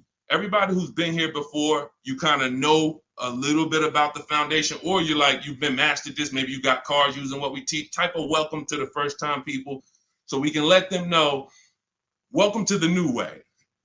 Welcome to the new way. There's gonna be a lot of unlearning, but we're going to try to make it as comfortable as possible for you. But the major thing that you need to understand right up front is I teach a philosophy called cars from home, which means you can get your best offer, below market offers that no one else is getting. You can pay prices that no one else is paying without ever leaving your house.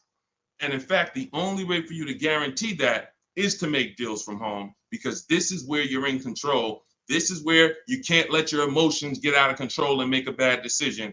And this is where you can use the internet to talk to multiple dealers at one time and have them bid for your business. All right. Go ahead, Dolan.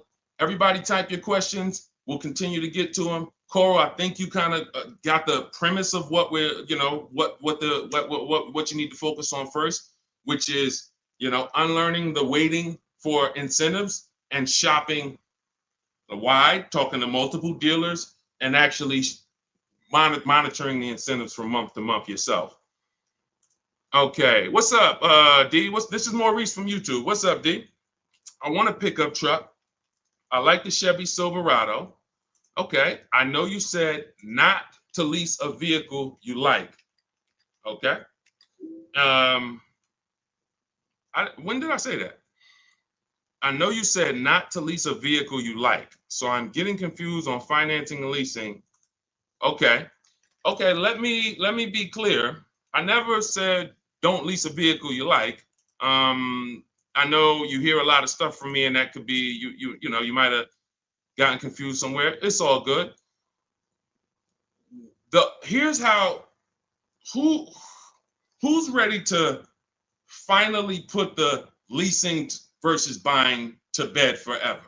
If you're ready to put The leasing versus buying. All right, Deshone, I hear, should I lease or should I buy? If you just type ready. If you're like, you know what? I hear videos from you, Deshone. I hear people from, I never used to hear videos about leasing 3 years ago. Now all of a sudden everyone's talking about, hey, you should be considering leasing, ready to consider leasing. I love numbers. And I love making the numbers easy for you. If I can't make the numbers easy for you, then I can't do what I'm called to do. The easy way to know from now on, should I buy or lease a vehicle, is to ask yourself, how many years am I keeping the next vehicle? When you're considering a lease, you're considering how you're going to beat depreciation. I see y'all tapping the screen. Every time you hear something on TikTok you like, just double tap the screen and y'all keep running those likes up. I appreciate it. TikTok brings more people over here. And, you know, I appreciate you guys. You guys help this message spread.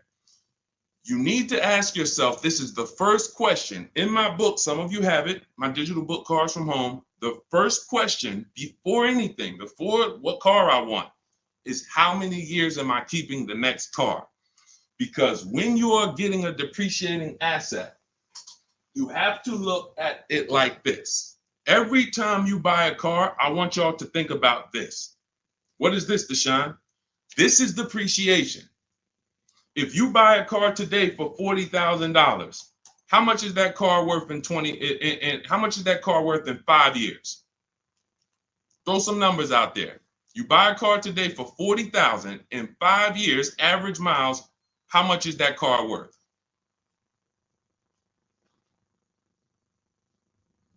How much is that car worth?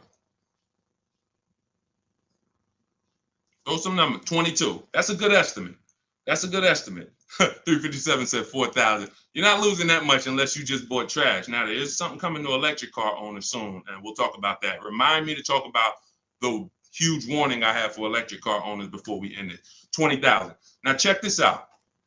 If you buy a car for 40 and it's worth 20, okay, that's good. That's half in 5 years. I think it's going to lose more than half in 5 years, quite honestly. But when you're getting your car, you're trying to ask yourself, how am I going to beat depreciation?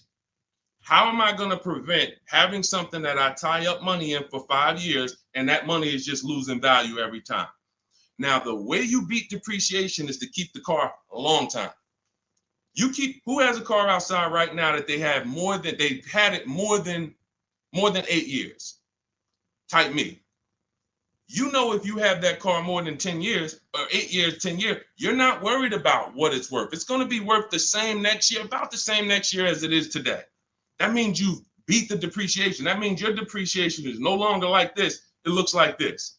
Today, your car is worth $8,000. Next year, your car will be worth $7,500. You're not losing that much value. Now, if that's not you, Deshone, I don't keep a car that long. 8 years, are you kidding me? No way I'm keeping a car that long. You should be shopping for a lease.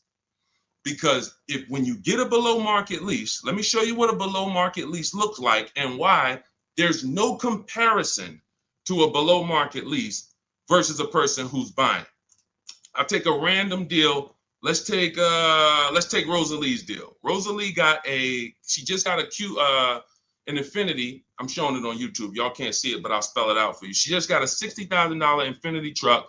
She's paying $592 a month, no money down. She gave him $592, drove off.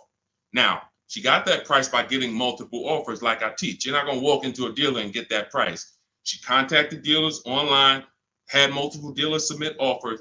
The best dealer came in at $592 for a $60,000 vehicle. That's what we consider a 1% lease or less.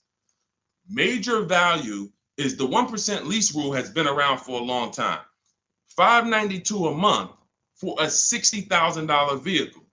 On the opposite end, we got people going out buying that $60,000 vehicle. If they did no money down, that's a $1,200 payment. So it's not even close. And it comes down to depreciation.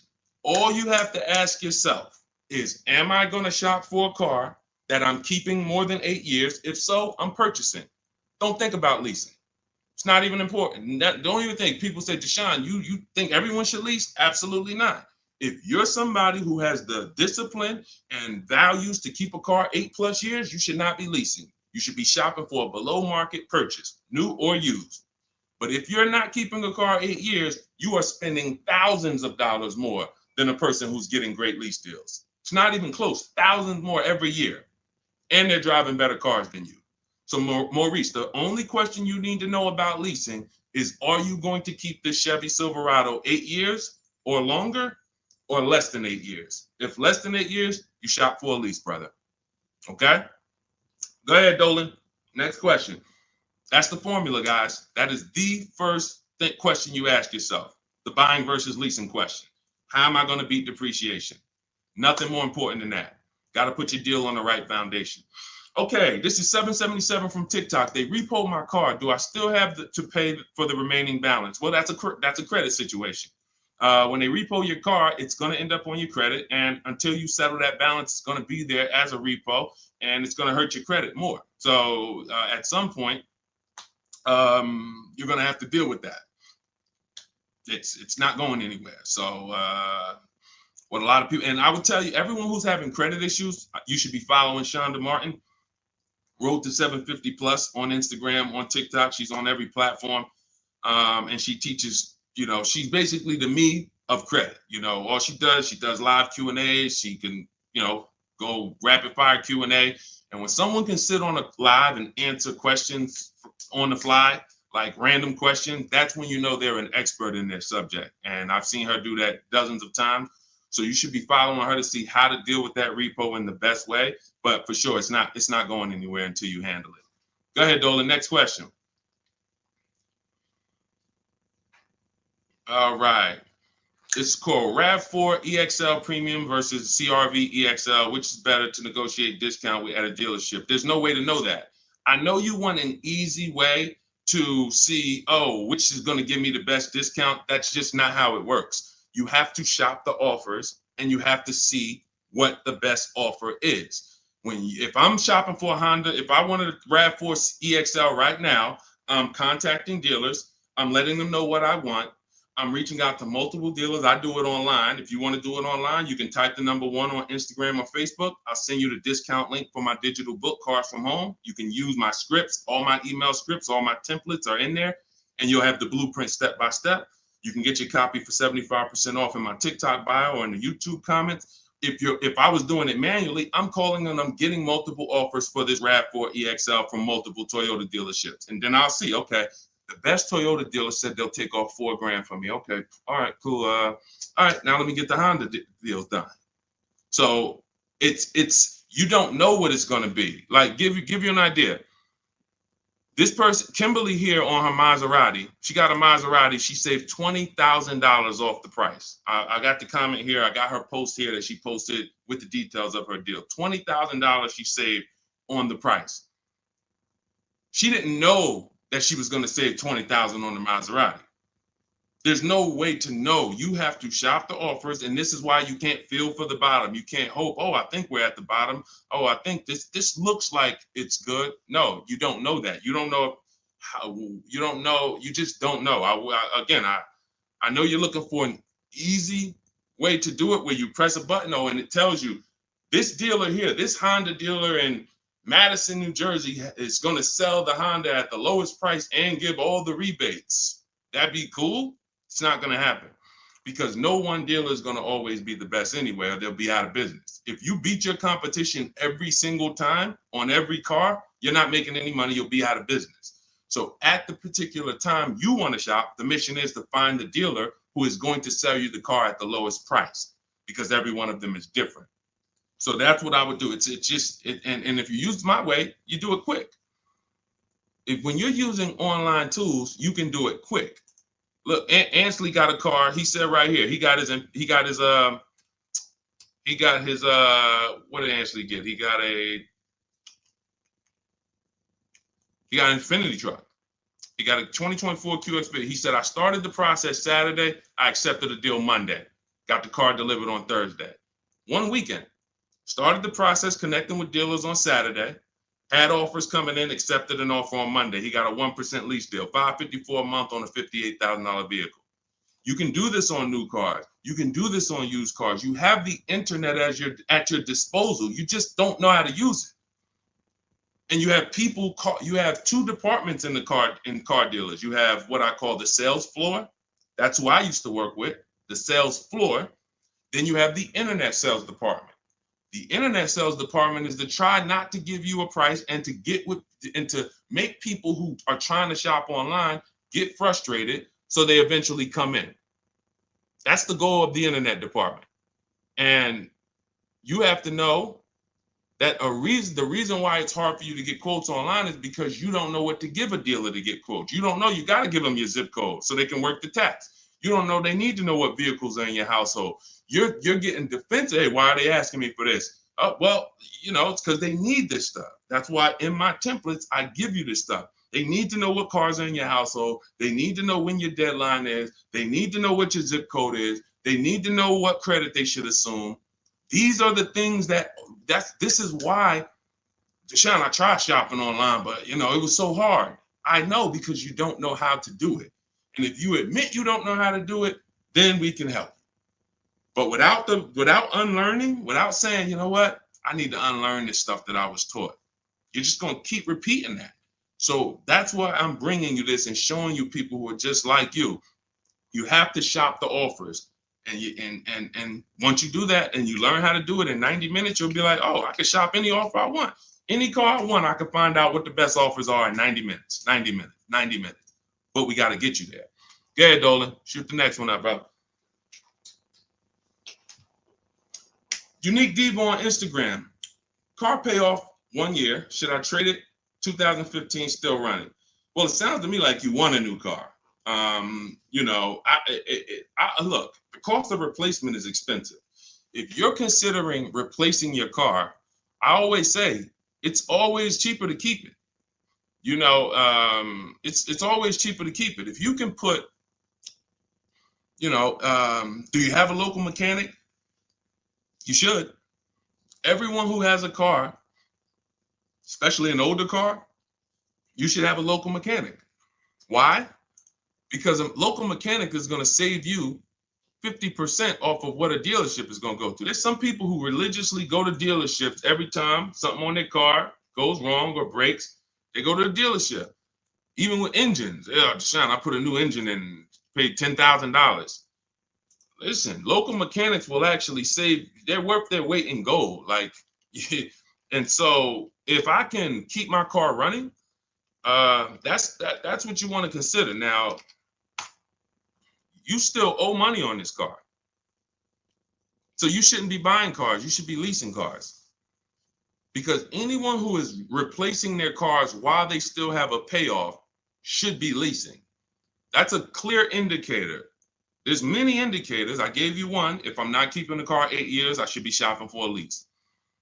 If you historically replace your cars while they still have loans on them, you should be leasing, because you're paying all the time. You're never getting to what I call the reward stage, which is a paid off car that is not depreciating anymore, that's in your driveway. You can keep it. You can give it to a family member. It's just a dependable vehicle. You pay a little bit every year to keep it running, but you have hundreds of dollars every year that are thousands staying in your household because you don't have a car payment. That's the reward stage. You have to get there. And if you're like Deshone, I don't keep cars that long, then you are overspending and you should be leasing, paying low payments, cents on the dollar. My first lease, I paid $256 a month for it. $256 a month. I had a Pontiac G6, brand new car. I had a friend who was paying $500 a month. Bought a Toyota. Bought it. And that's cool. If I wasn't in the car business and if I didn't have my sales manager at the time say to me, hey, why don't you lease something? I wouldn't have known. I probably would have went and bought something too. But once I saw that, I'm like, wait, I'm paying half the price of my peers. I'm driving a brand new car, and it just kept going. I leased after that, I bought a Pontiac G6. I kept that for 6 years. I didn't know about the 8-year rule at the time. I bought it 6, 7 years. Then I leased a Infiniti Q. I got the G25. It was $325 a month. That was my best offer at the time. That was a $35,000 vehicle. Then I got an Infiniti Q50 when they first came out. That was a $44,000 vehicle. I paid $345 a month. Then I got another Q. I had 3 Q50s in a row. The next one was $365, and then the highest one went up to $390. I want to say $390. So yeah, $390. I never went over $400 a month. These are $45,000 vehicles. Then I got a Jeep Grand Cherokee 2018, $35,000 vehicle, $330 a month. They're lying to you. Like all of this stuff that they're programming you to, leasing is renting a car. Banks don't buy cars. Pay attention to what I'm saying here. Banks don't want cars on their books. Why don't banks want cars on their books? Because they're depreciating. And look, let's address this. Rick just said on TikTok, but leasing a vehicle only gives you minimal mileage. You pick the mileage on a lease, Rick. You pick the mileage, brother. Hold on. Turn off this. You pick the mileage. Let's get into some real misconceptions about this whole leasing thing. They give you the mileage. Anytime you've ever heard of somebody going over their mileage, if it wasn't a life change situation, like, I used to live close and then I now live far, it's because they wanted to save $20 a month. The payment for 10,000 miles a year was $380. The payment for 12,000 miles a year was $405. They said, you know what, give me the $380. And then get ridiculous. If I go over, I'll just buy the car. Horrible. Why would you buy a car that is not meant to be bought? When you look at the price to buy a lease out, it's not meant to be bought. They don't want you to buy it. They want you to give it back to them so that they can sell it as a pre-owned car. So they say, bring this car back in 3 years, have 30,000 miles on it. You can buy it. You go over by 10,000 miles and then you buy it for the same price. It's just horrible. But it goes back to the fact you didn't pick the right mileage. The difference from 12,000 to 15,000 miles a year is $25-30 a month. So when you're sitting there and saying, shoot, all right, give me the 12,000, knowing you drive 14,000 miles a year, you just ruined your lease experience. Don't blame the lease. Don't blame the lease. We have high mileage drivers getting leases. First dude that I ever saw with a high mileage lease is when I was a manager at Hyundai. He brought his car back, had 75,000 miles on it, like 72. I said, you lease this? He said, yeah, man, I don't buy cars. I don't keep them. I bring them back. I'm in sales. I'm on the road. Man, I pay my payment. I bring them back in 3 years, get me another one. I said, this is interesting. Because the dealerships didn't teach me this. My customers taught me this. My customers' experience taught me these things. I said, whoa, high mileage lease. I saw his payment. This dude was only paying $175 more a month than a normal car payment. $175 more a month, and he gets to drive 25,000 miles a year. But had he bought his car, he'd come in with 10,000, 12,000 negative equity.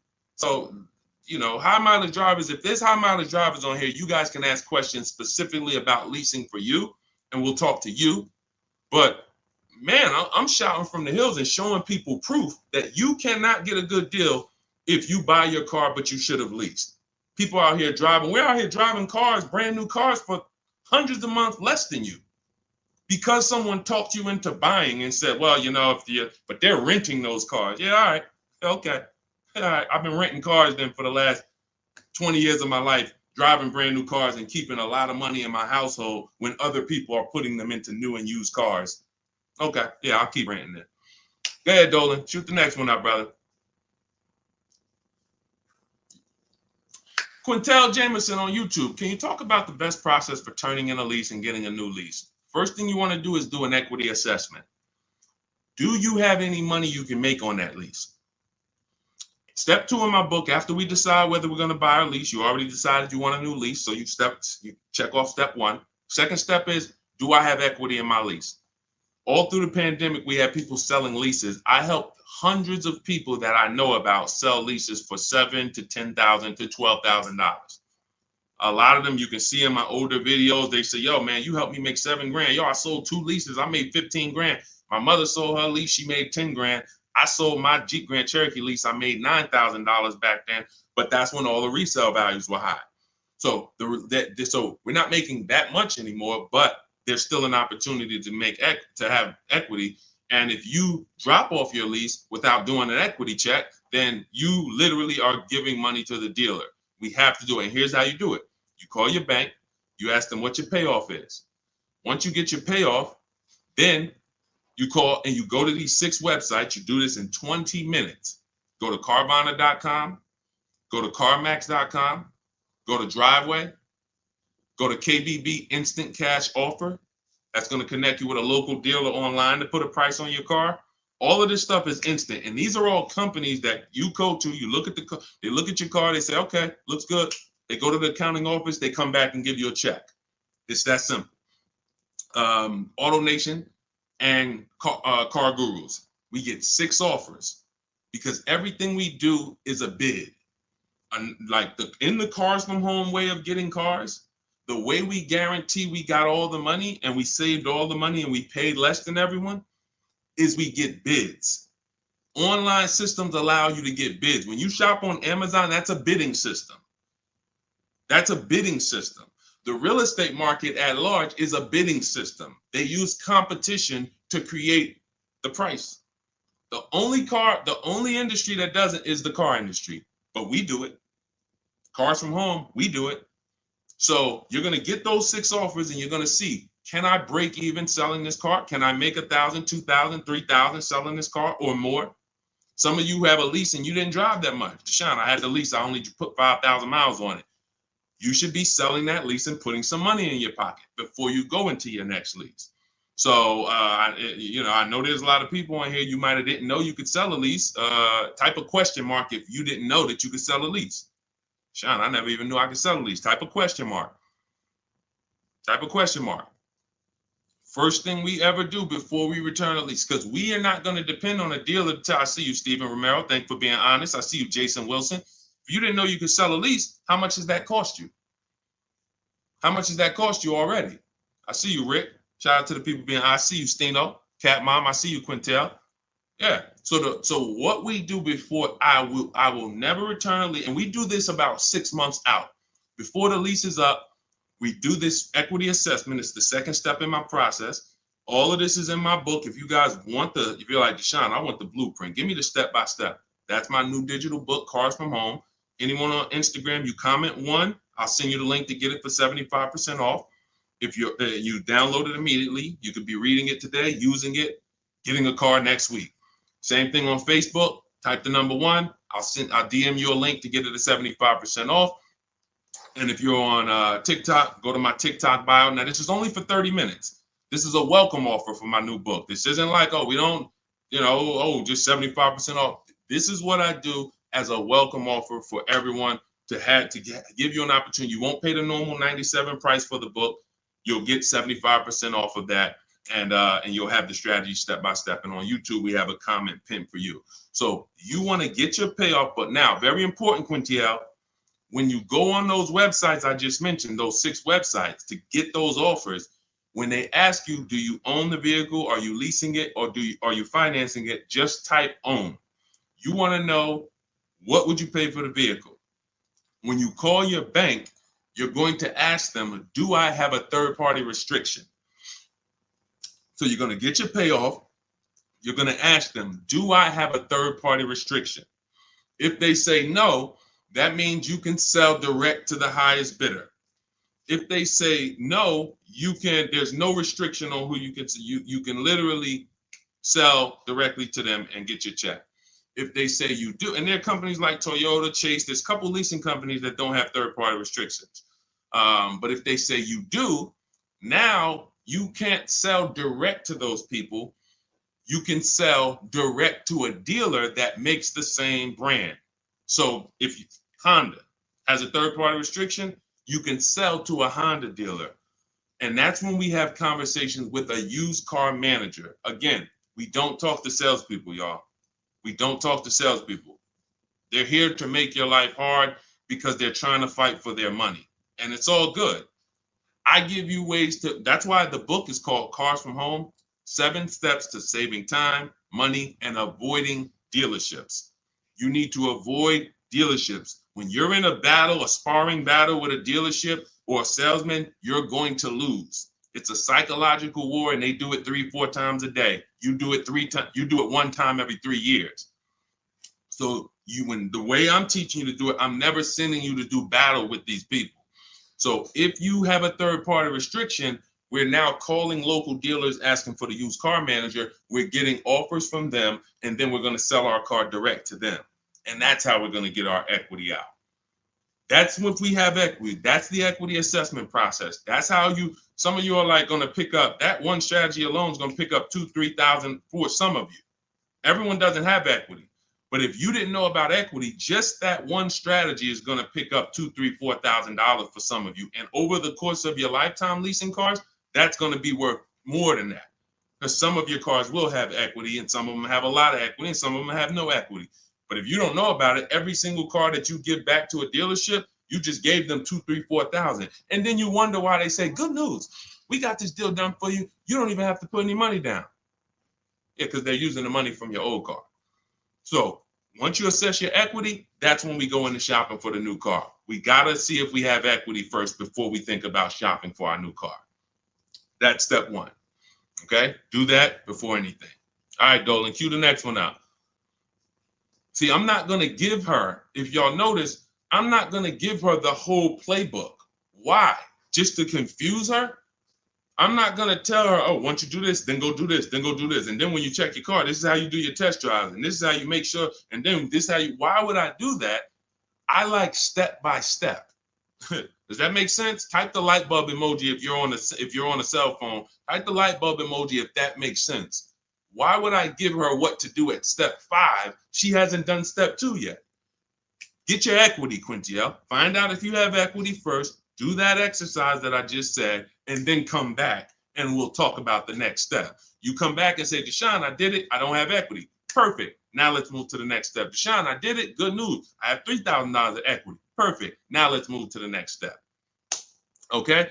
Go ahead, Olin. All right. So here we go. This is Selly H20 from Instagram. My vehicle was totaled this week. Sorry to hear that. Hope you're all right. I'm going to the dealer today. What should I know? The dealer today, there's 17,000 new car dealers in this country, 100,000 used car dealers. Every dealer has a different price. So you're going into what is the benefit to you of going into the dealer? You think, oh, well, I'm sold on my car. The best thing you can do right now is ask yourself the first question. Are you keeping your next car 8 years or not? Are you keeping Selly H on Instagram? Are you keeping the next car you're getting 8+ years or no? Let me know. This is Selly on Instagram.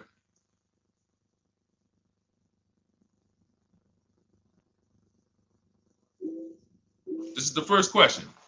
I want to give her time to ask. See, car buying, to pay the prices that you want to pay. It's not one step. It's not just give me this one jumbo step. No, it's a series of steps. It's a series of steps. And I think we live in a world right now that has programmed people to think, oh, I'm going to microwave my way to this whole car deal. Put it in the microwave and somehow I'm going to come out and pay less than everyone else. That's not how it works. You try that, you're going to pay more than everyone else, like all of these people out here who 9 out of 10 people going into a car dealership. If I was able to say, hey, how you doing? I see you just got your car. How you doing? My name is Deshone. They call me Deshone the Auto Advisor. You mind if I take a look at your car deal? You mind if I just take a look at your paperwork? Sure. 9 out of 10 people, I would say, all right, let me ask you a question. If I bet you $1,000 right now that in 48 hours I could find a deal way better than this that you just paid for, this contract that has your name on it, this is your monthly payment, this is how much you just gave them. Would you bet me $1,000 I can't find a deal way better than this? Not even close, thousands less than this. Most people are not taking the bet. And that's because they don't have confidence in their car deal. There's nothing else in life that you do this with. There's nothing else. You will never start a business and be like, oh, I started this business. Me and my family put up 50 grand for it, and be like, all right, well, did you do your due diligence? Did you, you would be like, yeah, we got an attorney. We did some consult. We took our time. It was a big decision for us. But a car, same 50,000. I'm going to go into the deal. Oh, and I want to make that deal today. It's programming. That's why I represent the unlearn, relearn brand, because I found when I first started teaching this, if people weren't willing to unlearn, those are the people I couldn't help. But the people who, they text me, unlearning. If you're unlearning, type the letter U, unlearning. This stuff is programming. And so I want you to really get out of that programming and realize that your safety is right at home. If you realize that everything that is going to save you money on your next car is right here in your living room, it's right in your office while you're at work. If you're traveling and you got an internet connection and you're like, man, I can make a deal from the airport. That's what it's about. The place you do not want to be is in the dealership trying to make a deal. There's no leverage there. There's no ability for you to shop competition there. And that's where everyone is overpaying at. Okay, we just talked about, Brandy, how to assess equity.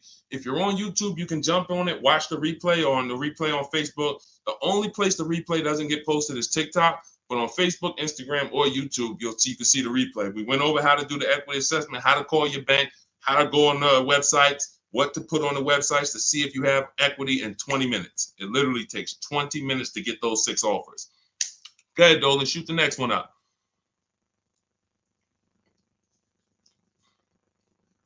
Steven Romero from TikTok, shopping through Carvana. Carvana is one marketplace. That's all it is. Carvana, I know Carvana is, oh, you don't have to see, the reason Carvana wins is because people are scared of dealerships. There's no other reason than that. Carvana has historically paid more, especially throughout the pandemic. They were paying more to buy cars than anyone else. So let me ask everybody on here a question. We got at least, we got a good number of people on here. Let me ask, got some intelligent people. If you are paying more than anyone to buy cars, when you sell those cars, are you going to be higher or lower than anyone? If you're paying more than everyone, you're paying more than dealerships to buy cars. Everyone was selling their cars to Carvana, selling their cars to CarMax. If you are paying more than everyone else to get your inventory, when you sell your inventory, is it going to be higher or lower than everyone else? Exactly. Higher. Exactly. But how do they do this then? They do this because people are scared of dealerships. So they would pay more just to be able to say, thank God I didn't have to go to a dealership. Man, I saw my car come down that vending machine, and then I saw that car pull up to my house on the Carvana flatbed, and you just overpaid $5,000 for that car. They charge you for their service. Hey, to avoid going to a dealership, listen, we're not giving you the best price, but we are giving you the best experience. In our case, there's tons of dealers who will deliver a car to you. There's tons of dealers who you can have the same experience with. Every time we get a car, we have the same Carvana experience. My experience, the people who, look, everybody who you're going to see me go after right now, and if you hop on YouTube, you'll see this. Look, Tosha's experience, just like Carvana, did it from home. Look, Vincent got his used car, 43% off, 3-year-old Lincoln, 43% off the original price. Got it on, got it from home. Look, Ansley, we already went over Ansley. Sean saved 20 grand on his F-150 from home. That's a Carvana experience. Look, Rosalie, we already talked about her. Carvana experience. Look, Jen got her Subaru, leased it from home. You can give yourself the Carvana experience without paying the Carvana price. And when you're shopping for a used car, Carvana is just one marketplace. You also need to open up CarMax, Driveway. In my book, I have what's called the multiple marketplace strategy. The way you shop for used cars, the way we shop for them, is different than the way we shop for new cars. New cars, we use a strategy called the 25 to 5. That's when we reach out to 25 dealers. So we're shopping for a Toyota. We're going to reach out to 25 Toyota dealers online. We do this in 20 minutes. We send them our templates. All of that is in my book. It's a digital book. You copy and paste my template. So you do need to be able to copy and paste. Let me preface that. Do not get my book if you're not familiar with copying and pasting and emailing. I got to preface that. I know people, Deshone, isn't everybody good with that now? No, everyone's not good with that. I've been doing this for 3 years now. I know everyone is not able to copy and paste and just send emails. You know, everyone, that's just, so I have to preface that. But that's how we reach out to new car dealers. We're going to reach out to them for leases and for new cars online using scripts, and we're going to get 5 offers with the scripts. With used cars, it's totally different. We're not reaching out to 25 dealers. Every dealer has their inventory on a marketplace. If they don't have their inventory on a marketplace, do not shop for it. Don't talk to them about it. If they don't have that inventory in a place where it's in a competitive environment, I don't want to talk about it. Who saw the video when I was in the car dealership and I said, this is a used car, it doesn't have a price on it. I was in the car dealership and I said, look, anytime you see a used car, if it doesn't have a price on it, you know, don't negotiate on it. If you saw that, type I saw it. Whenever someone is not putting a price on a vehicle for any reason, it's because they want to make the price up and negotiate down. So let's just say I'm a slimy dealer. Let's say I got a $40,000 car. It was $40,000. I was at a dealership yesterday. We made a commercial about a dealership, and I looked in the car. It was a used car. It was a 2018. It had, the only price it had on it was the original price of the car. So it had literally, it was around a $40-something thousand car. It didn't have a used car ticket, $22,000, nothing like that. So it had a $40,000, and it had all the stuff that was in the car, original. But it's a 2018. So what happens when a person says, hey, how much you want for that car? And there's no internet that they're comparing that to. They're going right on there and just saying, okay, that person has a great opportunity to make up a price and say, well, you know, we're asking $24,000 for it, but you know, our asking price is $24,000. Oh man, that sounds a little high though. You know, it's 2018. You know, you can't do no better than that. You know, I mean, what you have in mind?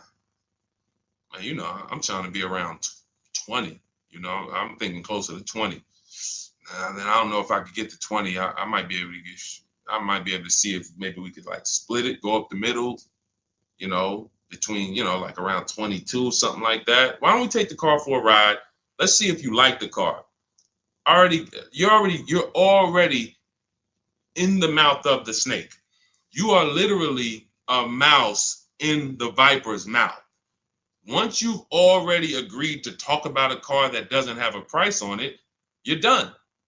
Because let's just say if that same dealer had to list that car online, that car might have been listed for $18,000. But because you walked in and started talking about it and say, hey, well, you know, what do you think? This is how people leave happy. Man, you know, let me ask you, honey, you get home with your wife, like, you think you got a good deal on this? I think so. I think the guy worked with me because, you know, they said they was asking 24. And you know, I went in there and you know, we made a deal about 22, a little under 22. He took off 2,000 from me. No, he didn't. There was no real price. So this is why you want to be on marketplaces where all the prices are listed. Cars.com, cargurus.com, carfax.com, carmax.com, carvana.com. That's one of them. 8 market, eBay Motors, one more, Driveway. So there's 8 marketplaces, 8 major marketplaces. And you want to sit back and shop for your car like you be shopping for a TV on Amazon. And you'll realize once you start doing this, you'll see The same car that was at my neighborhood dealer that I liked, there's 50 of them within 100 miles of me. There's 50 of them.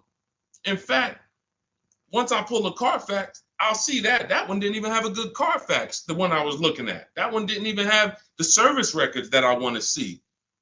These are the things, this is why shopping marketplaces make sense. You want to shop, I talk about this all the time. It's called my multiple marketplace strategy. I made videos about it. I've been posting about this since I came to social media. Marketplaces. And again, the only people who are going to win with this are people that's locked in. People who are serious about saving their money, who take car buying serious. Everybody who like Deshone, this sounds harder. What, you want to go in the dealership and just go ahead and let them just work you a deal? God bless you. This is not for everybody. I know this. This is for the people who like Deshone. I want to make sure, and it's easy. All the people who you see me showing you, Jared, all of these people that's posting their cars, Teddy, if you're on YouTube, you can see this stuff. These people are never going back to the old way of shopping. We are never going back because this is so much easier. And once you get it and be like, man, shopping online is a million times easier. I don't have the anxiety and there's nobody pressuring me. Oh, all of these people are competing, sending me emails. Hey, can we do this? Hey, what if I get to this? What if I get to... They're never going back. And that's the world I want you to come to. I want you to unlearn that old world, come over to the new world. Go ahead, Dola, shoot the next one up. I think we hammered that point home because we get that question probably every day. Carvana, something about almost every stream, somebody said, hey, what about Carvana? It's one marketplace. And they're 99% of the time, Carvana is going to be the highest price for any car you're looking for. 99%, not 100, not 100. 99%. RL, looking to finance a Toyota 2025 Camry. Should I purchase the extended warranty? It's a great question. RL said he's looking to purchase a 2025 Camry. Should he purchase the extended warranty? So a warranty is a risk product. It's risk assessment. I might buy something and I don't use it. The key to understanding if you should get a warranty is to ask yourself, how expensive is it to fix this car? And does this car have a high likelihood of things going wrong? Give you an example, a Toyota, Honda, as long as you get a good one, and in his case, he's purchasing a new one, they have a history of inexpensive maintenance, and they have a history of things not going wrong. I wouldn't get a Toyota extended warranty. Why? Because the $1,800 or $1,500 or $2,000 I'm going to pay, I have to get that money back and then some to make it work, to make it worth it. That means $3,000 of things need to break on that Toyota for that warranty to have made sense for me to get. Now, on the other hand, when I work with Mercedes, some of you know I worked with Mercedes for 5 years. Every time I would have a client who was getting a Mercedes, I would ask them, how many years you keeping the car? If they said they were keeping it a long time and they weren't going to lease, then I would tell them after we made the deal, buy as much warranty as you can afford. That was and some of my clients in New Jersey, they can attest to that.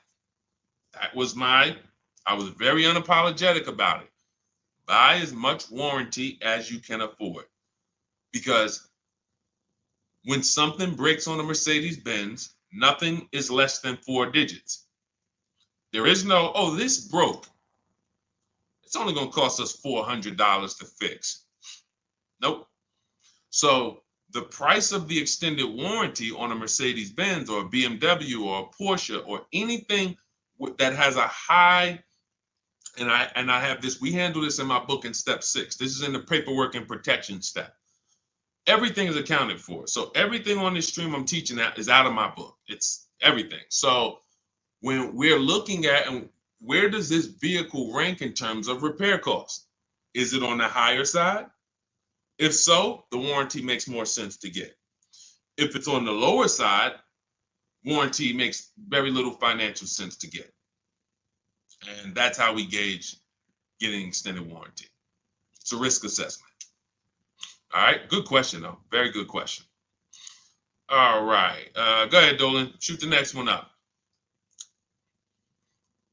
Too Cool 09 from TikTok. Should I buy or lease a vehicle through my LLC or through myself, or does it matter? This sounds like you don't have a business where the actual car is being used. If you, a realtor, for an example, and could y'all double tap, keep double tapping the screen, keep running those likes up. I appreciate y'all on TikTok. Every time y'all double tap the screen, y'all run the likes up and keep them moving. TikTok continues to tell people about the broadcast. And shout out to the sharers. I appreciate you. Matter of fact, I got to jump off of here because what I'm going to do is, no, I'm not going to jump off now, but I have to do something. Somebody who shared yesterday, I got to go to my DM and I got to send her, I'm literally just talking notes to myself. Okay, so big talk about buying in LLCs lately. Big talks. You know, you see videos about it, get caught through your LLC. There's going to be tons of people audited who had cars in their LLC, writing certain things off and are not using the car for business. It's going to be very, very bad. It's coming because the IRS may come later, but they come. When they see, okay, we see people getting all these cars, they know the social media videos and people just putting cars in the LLC. If you are a realtor, for an example, when I was with the dealerships, I dealt with a lot of realtors. Came in, put cars in the LLCs. Why? Because they're on the road. They're using the car for business. They're writing off certain things, be it the maintenance, be it the repairs, or they're writing these things off. Why? Because it's actually business being done with the car. On the opposite end, you have people who have no business at all that involves that car. They're not traveling with that car to clients' houses. They're not doing it, but they want to buy the car and they want to write off tons of stuff or have some type of tax advantage. And now, I'm not a CPA, I'm not an accountant, I'm not giving you tax advice. I would just tell you that if your business does not involve a car or travel, I'm not going to ever tell you to put a car in an LLC name. Now, you talk to your accountant about that, talk to who does your taxes, but that's really the basis of if I should get a car in my LLC or not. Does my business do business with a car? That's it. And after that, you decide, how long am I going to keep the car? Then it goes back to the most important question. How many years am I going to keep the car? 8 or more, I'm going to buy. Less than 8, I'm going to lease. That's it. That's it. A lot of audits are coming. I'm telling you. You see the PPP loans. It took a while, but people are going to jail now. It's going to be the same way with these cars. People are not going to be able to pay some of these people getting Range Rovers. Yo, hey, I see you. You got this Range Rover. You wrote off like huge amount. Let me tell you, how much business was done in this car? Oh well, it's going to be it's going to be bad. That's why financial literacy is important, people. Okay, so all of this is out of my new digital book, Cars from Home, 7 Steps to Saving Time, Money, and Avoiding Dealerships. I can sit here all day for the next 2-3 hours talking about the strategies we use, the process we use, the system I created to help all of these people that I've been talking about in the broadcast save this money. You can see these deals, and some of you are going to go and you'll see, wow, I got that same car. I got to hit you with the bad news first. The bad news is, hey, Rodney Brown, I'm sorry to tell you, my man, but the same car you have, we just helped somebody get it and look what they paid. Dang, they paying a lot more than me. They put money down? No, they didn't put any money down. How they paying that low? It's because they know stuff you don't. They followed a process that you didn't follow. You went into the second most expensive purchase that you're ever going to make, and you just winged it. You just say, hey, you know what? It's a $50,000 car. It's a $40,000, $30,000 car, $100,000. I'm just going, I think I can feel my way through this joint. That's why you're paying the prices you're paying. That's why you're not paying what we're paying. So when you come into our world and you're like, Deshone, I want the blueprint. Everything I teach is in my new digital book, Cars from Home, 7 Steps to Saving Time, Money, and Avoiding Dealerships. So type of number 1. On Facebook, I'll send you the discount link. You can get the 75% off. Type the number 1 on Instagram. I'll send you the discount link. 75% off. That's our welcome offer. It's only for 30 minutes. And if you're on TikTok, go to my TikTok bio, get your copy for 75% off. And on YouTube, we have the comment pinned for you in the comment section for you to get yours at 75% off. And make sure you are reporting to me your deals, just like Tiffany. Tiffany, when she got the book, I tell everybody, send me your deals so that I can read them on the show. Tiffany got a Mazda CX-90, just got it, $44,820 car. From home, she said, I believe we got a great deal from what we learned in the book. Look, from home, $6,530.78 discount. Never left the house. Got multiple offers. The dealer that took, look, is a $44,000 car. She basically said, what, 15%, 16% off then that? People go in and say, hey, get me the MSR, get me the invoice price. She blew invoice price away using the book. Get your copy. It'll be in your inbox now. Make sure as soon as you purchase, you screenshot the thank you page. I tell you, you'll see it big. Screenshot this page. Why? There's a support email on there just in case for any reason you don't get the book. It's usually because you type a letter wrong in your email. You're typing fast. You can reach out to my support team to make sure that you get your book. I want you reading it now. I want you using it now so that you can be like Ansley. He said, look, I started the process on, I started the process on Saturday. I accepted the deal Monday. Doesn't take long. Doesn't take long. You can literally be you can be signing a below market deal in 3 days using the strategies. These are not meant to, this isn't going to school. You know, I spend a lot of time in these videos warning you what not to do. In my book, I'm not warning you what not to do. I'm telling you what to do. Do this, do this. Now, all right, you did that. Great. Now do this. Oh, great. Now you did. Now do this. And before you know it, great. Congratulations. Let's get ready for delivery. That's how the book is laid out. All right, so we're gonna jump off. We've been on here for a little over an hour. I know it's early. You'll be able to watch this throughout the broadcast. You know, I can't really answer. Look, I could give y'all BS answers, and I can get through 100 questions. If I give you BS answers, I can zip through 100 questions in 1 hour. Do Lexus give good deals? Well, sometimes got to shop around. Next question. Is there any negotiation on leases as far as monthly payments without putting money down? Absolutely. We get our deals with no money down. That's how we submit our offers. You get at least 5 offers and you'll find out what the best deal is. Absolutely negotiate. Next question.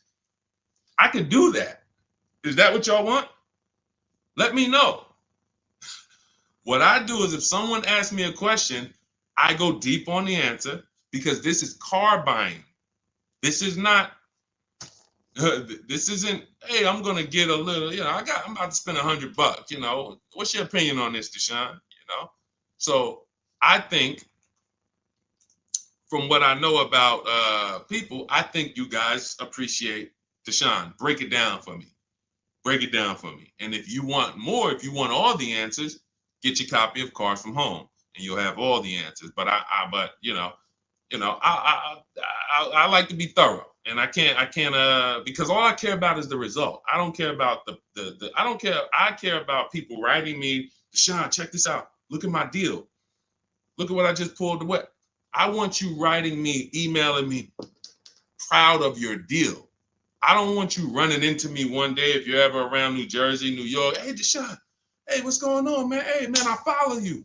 Oh, man, I used your stuff, bro, man. Oh, cool, man. How'd you do? Yeah, I think I did all right. No, you didn't. No, you didn't. Because everyone that learns from me, oh, man, I have people run up to me. I never shopped like this before. I had all of these dealers, and then the lowest dealer took off all this money. That's the one I went with. That's a person that I know. Congratulations. Great job. You listened. You trusted the process. I care about the result. And that's all I want. I want you to enjoy car shopping. I want you, it's 50, 100 grand, 5, 6 figures of your money. You deserve to enjoy it, and you deserve to pay less than everyone else is paying. That's what I'm here to do. So I'll see everybody who has the book. I'll see you inside. Use it. You'll see I link to a couple videos in there. You'll see it's some surprises in there. That's not a traditional book. There's links to videos. I got links to scripts in there. You'll see. You'll see why it's a digital book. And it's a one-time purchase. Anytime something gets updated, like Vroom went out of business a couple months ago, they used to be in our strategies. They were in our marketplaces when we shop for used cars. Vroom was on that list. And they were in the when we do our equity assessment, Vroom was on the buyers list. If I had mailed out a book, if y'all were buying a physical book for for these strategies, that means now I got to make another book, and then I got to say, all right, guys, well, this is edition 2. That was edition 1. Vroom's out of business. Next thing you know, you're getting edition 40, and you're like, dang, every time a new website comes out, because we do online, dang, I got to buy another book. Nope. With Cars from Home, what we did, soon as Vroom went out of business, I went in, I updated the master file, uploaded it, all the thousands of people that have the book, and about 9,000 people have the book right now. So this is, you can go on Goodreads, you could type in the Cars from Home book online, you'll see, oh shoot, this book is out there. It's already 5-star rated. So this is what it's about. Results. Grab your copy in my Instagram bio or my Facebook bio, or everybody that types the number 1 on Facebook, I'll DM you the link exactly to get this discounted price. Everyone on TikTok, you go to my TikTok bio, click that website, and get your 75% off. And then on YouTube, we have it pinned in the comments. So use this stuff, win with it, write me with your deals, y'all. Stop overpaying. You don't want to be like these people out here. You don't. They're getting hammered right now. They think there's no deal. Oh, when is the market going to get better? It's never going to get better for them. It's never. They're going to keep doing the same thing. And it's sad, but that's not what we're here to talk about. Let's get you to paying less than everyone else. All right. So I'm gonna jump off, y'all. Have a great day. We'll be back for another stream, sometime next week. I'll see you soon.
Just hit that. Just take us live. All right, we're about to talk some serious car questions and answers.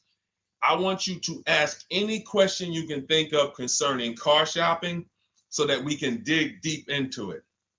It looks like Facebook we continue to have trouble with, and I think it's because we already have a stream going there. See if you can get out of that stream, Dolan, if you can cancel that stream so that we can get on the Facebook. But I want you guys to start asking your questions.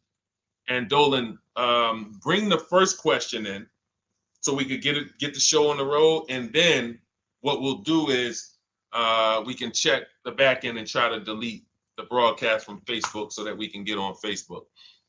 Okay, this is Sam from TikTok. So there's a car for $7,000. I want to sell my car worth $12,000. Can you explain that? Well, who are you selling your car to? If you say it's worth $12,000, then all right. We only get offers to find out what our car is worth. We don't use algorithm sites because that's worthless.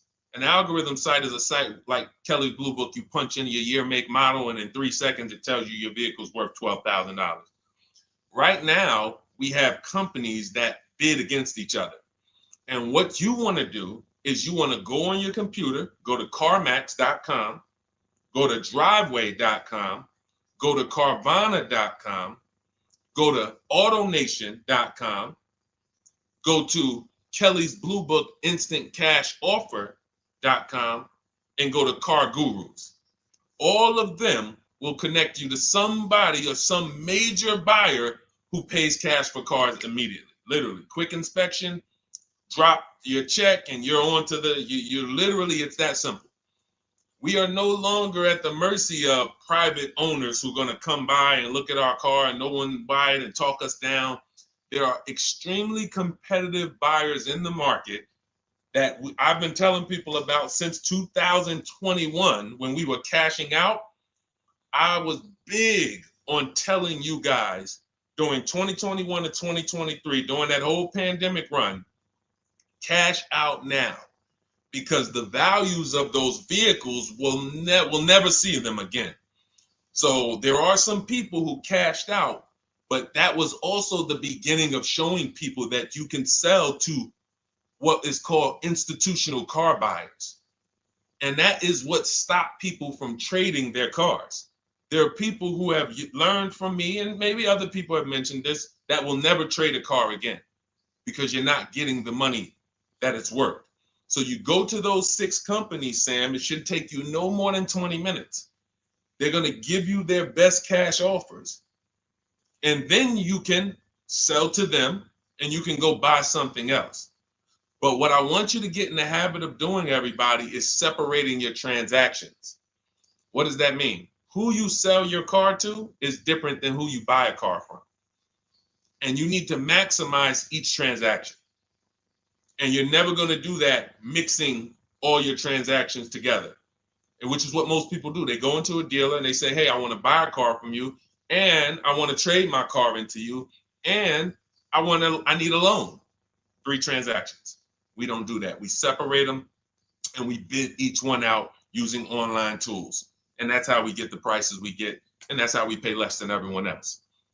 Okay. So the biggest thing, first thing, is go to those 6 websites: CarMax, Driveway, Carvana, KBB, Instant Cash Offer, AutoNation. And all of you who want to find out what your car is really worth, you go to these 6 websites, get your 6 offers, and then you'll find out what your car is really worth. We do not depend on any dealer to tell us what our car is worth at all.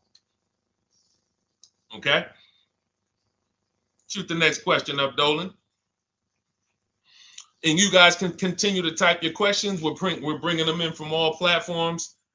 This is Terrell Taylor. By the way, everything that I'm talking to you guys about is out of my new digital book. It's called Cars from Home: 7 Steps to Saving Time, Money, and Avoiding Dealerships. Some of you may have it.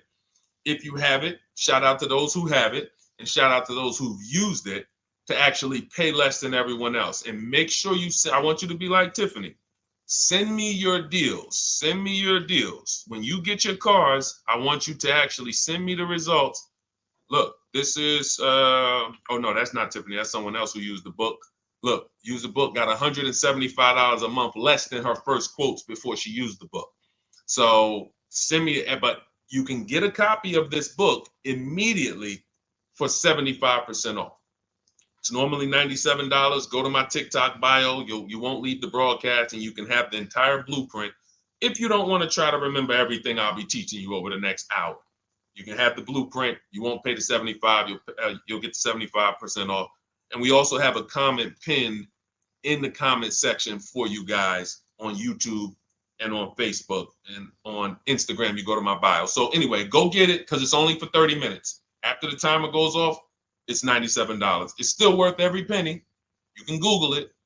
5-star book. You can see all the people who rated it, all the people who's using it. This isn't a test to do, but I want you to get it at 75% off. It's better to pay $24 than $97. Okay, Terrell Taylor.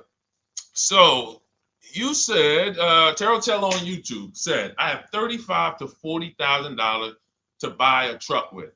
Should I buy a used or a late model new, 2022 to 24? So whenever we're considering a late model used car, this is a model like Terrell said, that is 1 to 2 years old. Let me tell you why I don't like shopping for those first. I like to shop for a new price first. Whenever you are buying 1 or 2 year old used vehicles, you have to realize something. How do dealers get used cars? Trade, or they get them off lease, they buy them. When you have not waited 3 years, you're not going to see a lot of used vehicles in that option, because most people don't buy a vehicle and then trade it in 2 years. So you're not going to see a lot of 1 and 2 year old used vehicles. I don't like that, because when there's not a lot of a vehicle, the people who have that vehicle get to set very high prices that we have nothing to compare it to. And that's a recipe for losing and overpaying. I've had people come to me who are looking like you, and what I say is, I say, okay, shop for a new one first. I'm gonna tell you why. When you shop for a new one first, you get to see what the market value is. So take Sean. I'm showing Sean. Some of you have seen Sean. He got an F-150 Lightning XLT, $73,000 vehicle. Using what we teach and getting bids from home, using the Cars from Home system, he saved $21,000 on a new one. That was his best offer. He got multiple offers because we always get at least 5. So his best offer, he saves $21,000. If he had gone to look for a 1 or 2 year old one of this, he would have never known that the new ones he can save $20,000 off of if he shops right. Now, some vehicles, it might be $7,000 off, $10,000 off, $5,000 off. The point is, until you know what the new market is for a vehicle, you can't shop a 1 or 2 year old one. Because what happens if you shop a 1 year old version of what Sean got, and he goes and he pays, he pays 65 for it because he thinks, or let's say 60. Let's say 60. A brand new one, 73. Someone else is charging 60. All right, it's 2 years old. Let me get that one. Not 15 grand off. Problem is, he just overpaid for a vehicle because he could have got a new one for less than he got that 1 or 2 year old one. That's why the recent shoppers, anytime you guys are shopping 1 or 2 year old, you have to shop new first to find out what the market is. Now, in my book, I have my strategies for shopping new online and shopping pre-owned. It's totally different. Pre-owned, you want to go to all the marketplaces. If a vehicle's not on a marketplace, y'all, don't shop. Don't look at it. What does that mean? You ever walk into a used car dealer and you see a used car, but there's no price on it? Type a $ if you've ever experienced this. If you've ever looked at a deal, you've been in a dealership, you see they have a used car, there's no price on it. Type a $ if you've experienced that. Okay, I see you, Terrell. Okay, perfect. I see you, Don Dickey. Okay, perfect. All right, we have enough people. All right, Makeover Forever Studios. I see you. Okay, Todd May, I see you. So this is a common thing. When you go and look at that vehicle, the most dangerous thing to do, I see you, Tony, is to negotiate on a car with no price because they can make the price up. When a car is on a marketplace like cars.com, carfax.com, carguru.com, carvana.com, carmax.com, these are all the marketplaces we shop for used cars at once. It's like a big round robin for us. This is how I want you to shop. Now you must be competitive or no one's coming. Now, there's some people who try to pull a tactic. They'll list a car for 20. They have no intentions on selling it for 20.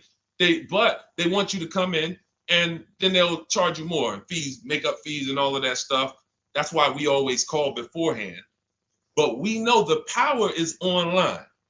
The competition is online.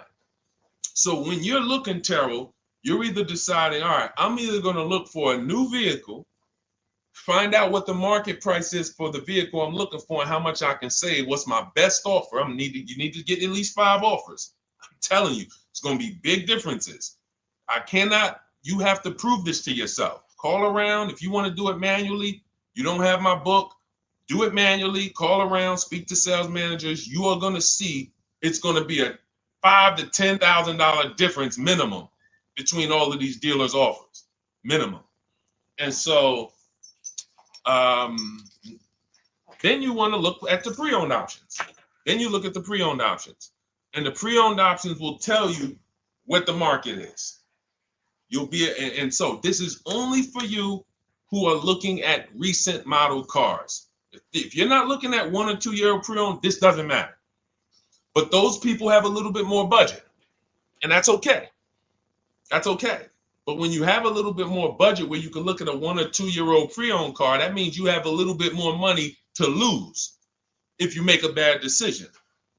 So that's what you want to consider, Terrell. Shop for the new ones first, depending on what your budget is, and then look at the pre-owned market and say, all right, where's the pre-owned market? But that 1 or 2 year old, you're not going to have a lot. Until that 3-year cycle comes and dealers can start buying those vehicles back off lease, you're not going to see a lot of vehicles. That's why I don't play in that 1 or 2-year-old zone. It's just a dangerous zone to play in. Dealers know, oh, we're the only ones. Hey, we the only one that got this car within 50 miles. Let's charge this for it. And then they depend on someone who doesn't know the market to come in, pay for it, and you can literally overpay by 10, 20 grand and you won't realize it until, a couple years later. Okay, great question though. Great question, Terrell. Go ahead, shoot the next one up, Dolan. Type your questions, y'all. We're gonna get through as many as we possibly can in an hour. I see a lot of questions coming in. Let me try to speed it up. All right, this is Abigail from Instagram. How do I shop for cars and take test drives without feeling like I'm wasting their time? I'm nervous. Okay, first thing to realize, Abigail, you're a very considerate person. God bless you for that. You're about to spend 5 figures on a vehicle. Some of you 6 figures. I love the courtesy, but we are the prize. When you're shopping the way I want you to shop, some of you, this is your first time here. You don't even know, hey, who is this guy talking? I spent 14 years in the car business. 5 years with Mercedes, 5 years General Motors. I've been helping people buy cars and get below market deals since 2019, education-wise. I love it, but you deserve the experience. If you were walking into the mall to spend 15 grand, let's just call it 15 grand, how would you want to be treated? Like royalty, right? Right? So, but I'm going to answer your question, but I need your mindset. A lot of what we're discussing is going to be the right mindset. You are the prize. That's why I don't want you going to dealers begging for discounts anymore. I want you sitting at home making dealers bid. This is how we do test drives on new cars and leases. New cars and leases. This is how we do test drives. I have it in my book because it's that serious. You're either going to have a great test drive or you're going to have a horrible test drive experience. We call and we ask the dealer, who's the most experienced person there? Who does everybody like? Who's the person that, has been there for a long time, just has a great reputation? Oh, that's John. John is just, he's been here 20 years. Everybody loves him. Okay, can I speak to John? Hey, John. My name is Deshone.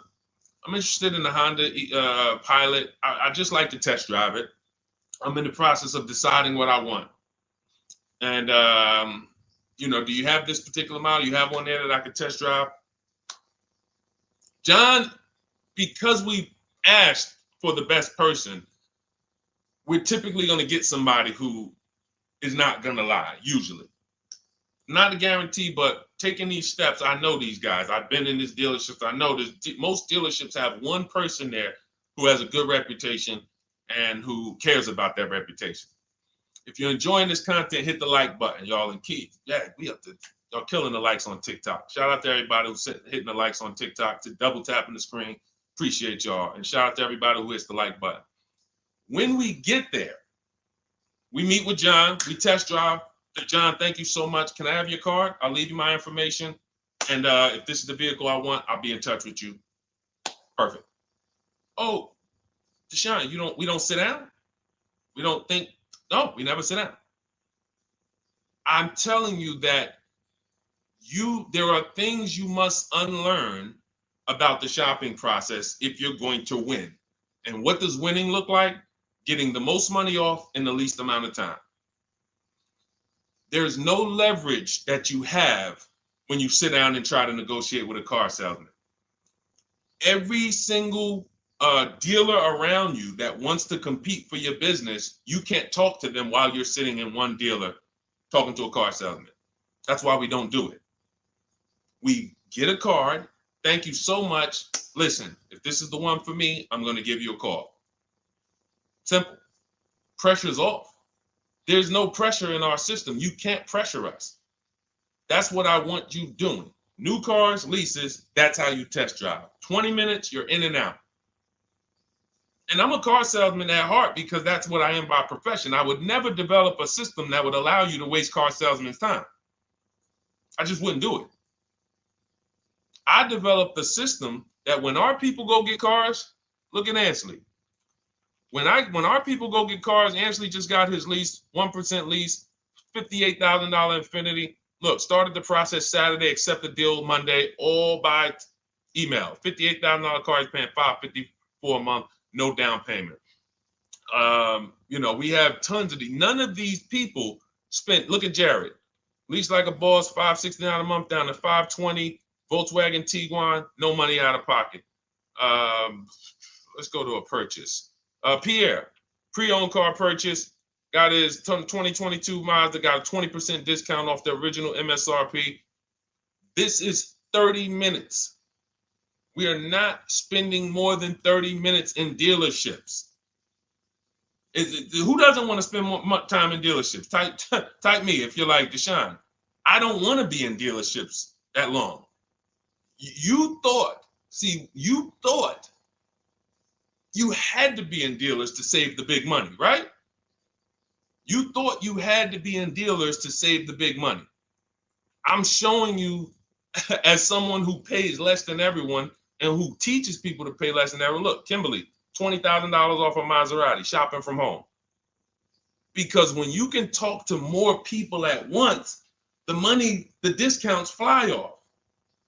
And you see that all these dealers want to compete. So what you want to do, the best thing you can do to not waste people's time, Abigail, is to shop from home the right way. Because when you shop from home the right way, you realize it's only a few things you need to be in the dealership for. That's your test drive. I just told you how to set it up. With used cars, we do it at the end. But we're only there for a second. In fact, when you go to pick up your car, they're going to tell you, thank you. This was one of the most easiest deals I ever made in my life. Because you came in, you emailed us, you knew what you wanted, you gave us the information we needed, we made you an offer, you knew what you were decisive. We have all these scripts. By the way, in my book, I have all the email scripts.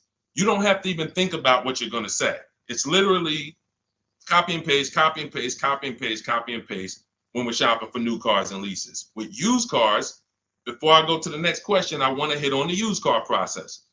Used cars, we must test drive at the end. We can't test drive used cars over here and then go and buy another used car over here. So what we do when we narrow our choices down on all these marketplaces to our top 5 favorite vehicles, we need to verify that there's no bogus fees. When I was shopping for my Infinity truck, I narrowed it down to 4 vehicles. But I'm going to tell you something that's the most. Who's bought a used car in their life? Type the letter U. I need you guys to program what I'm about to say into your brain cells for the rest of your life. Type the letter U if you bought a used car or if you plan on buying a used car one day. Type the letter U. All right. I see you, Michael. Don Dickey. Okay. Terrell. I see you, Blizzy. Tony. Okay. Lori. I see you. Victoria. Anybody who plans on this. Let me tell you how. Okay, let me tell you how. All right. See, when I'm about to reveal big stuff, I got to kind of see how I want to say it. The marketplaces that we go to look at used cars on, they're never going to tell us what a great price is. And I'm going to tell you why. The only thing that matters, let's say we're looking at 4 white Honda Accords.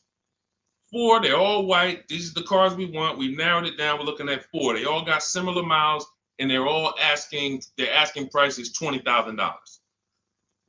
The marketplace is going to tell you what they think a good deal is based on algorithms. Based on all the vehicles listed on the market, this is a good deal. This is a bad deal. Here's what matters. How much was the original price of each vehicle? Why is this the only important thing? Because if we're looking at 4 white Honda Accords, but one of them was $35,000 when it was new, one of them was $39,000 when it was new, has a sport package, some special technology. One was $31,000 when it was new, one was $29,000 when it was new. What's the best value? What's the best value? You see how we clearly just went from, wow, all of these vehicles look the same, similar price, similar asking price. But once we found out, wait a minute, this one right here was $38,000 new.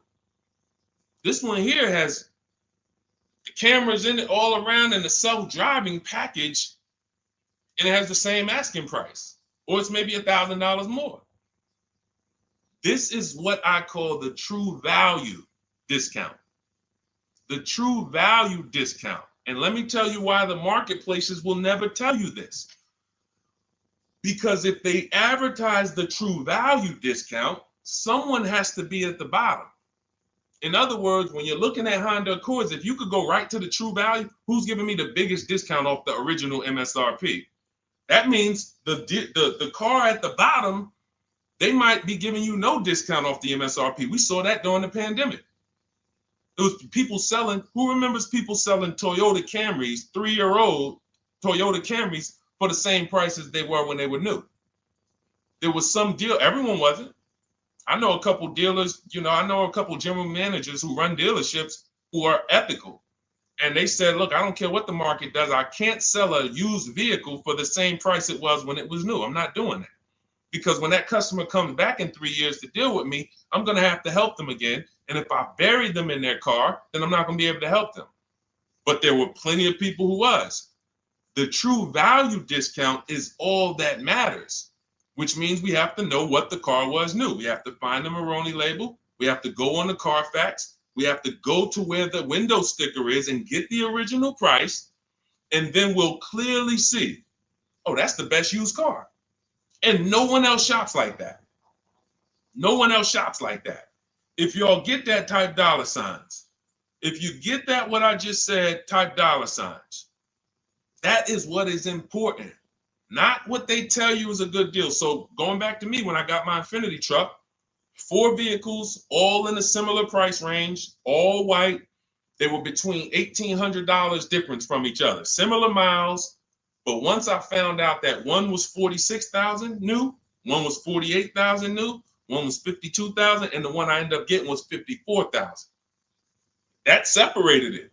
The one that was 54,000 new, they were giving me a 42% discount asking price.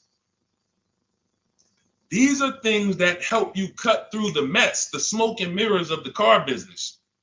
In order for you to win and pay less than everyone else, you have to cut through the smoke and mirrors. That's what I'm great at showing you because I was in the business.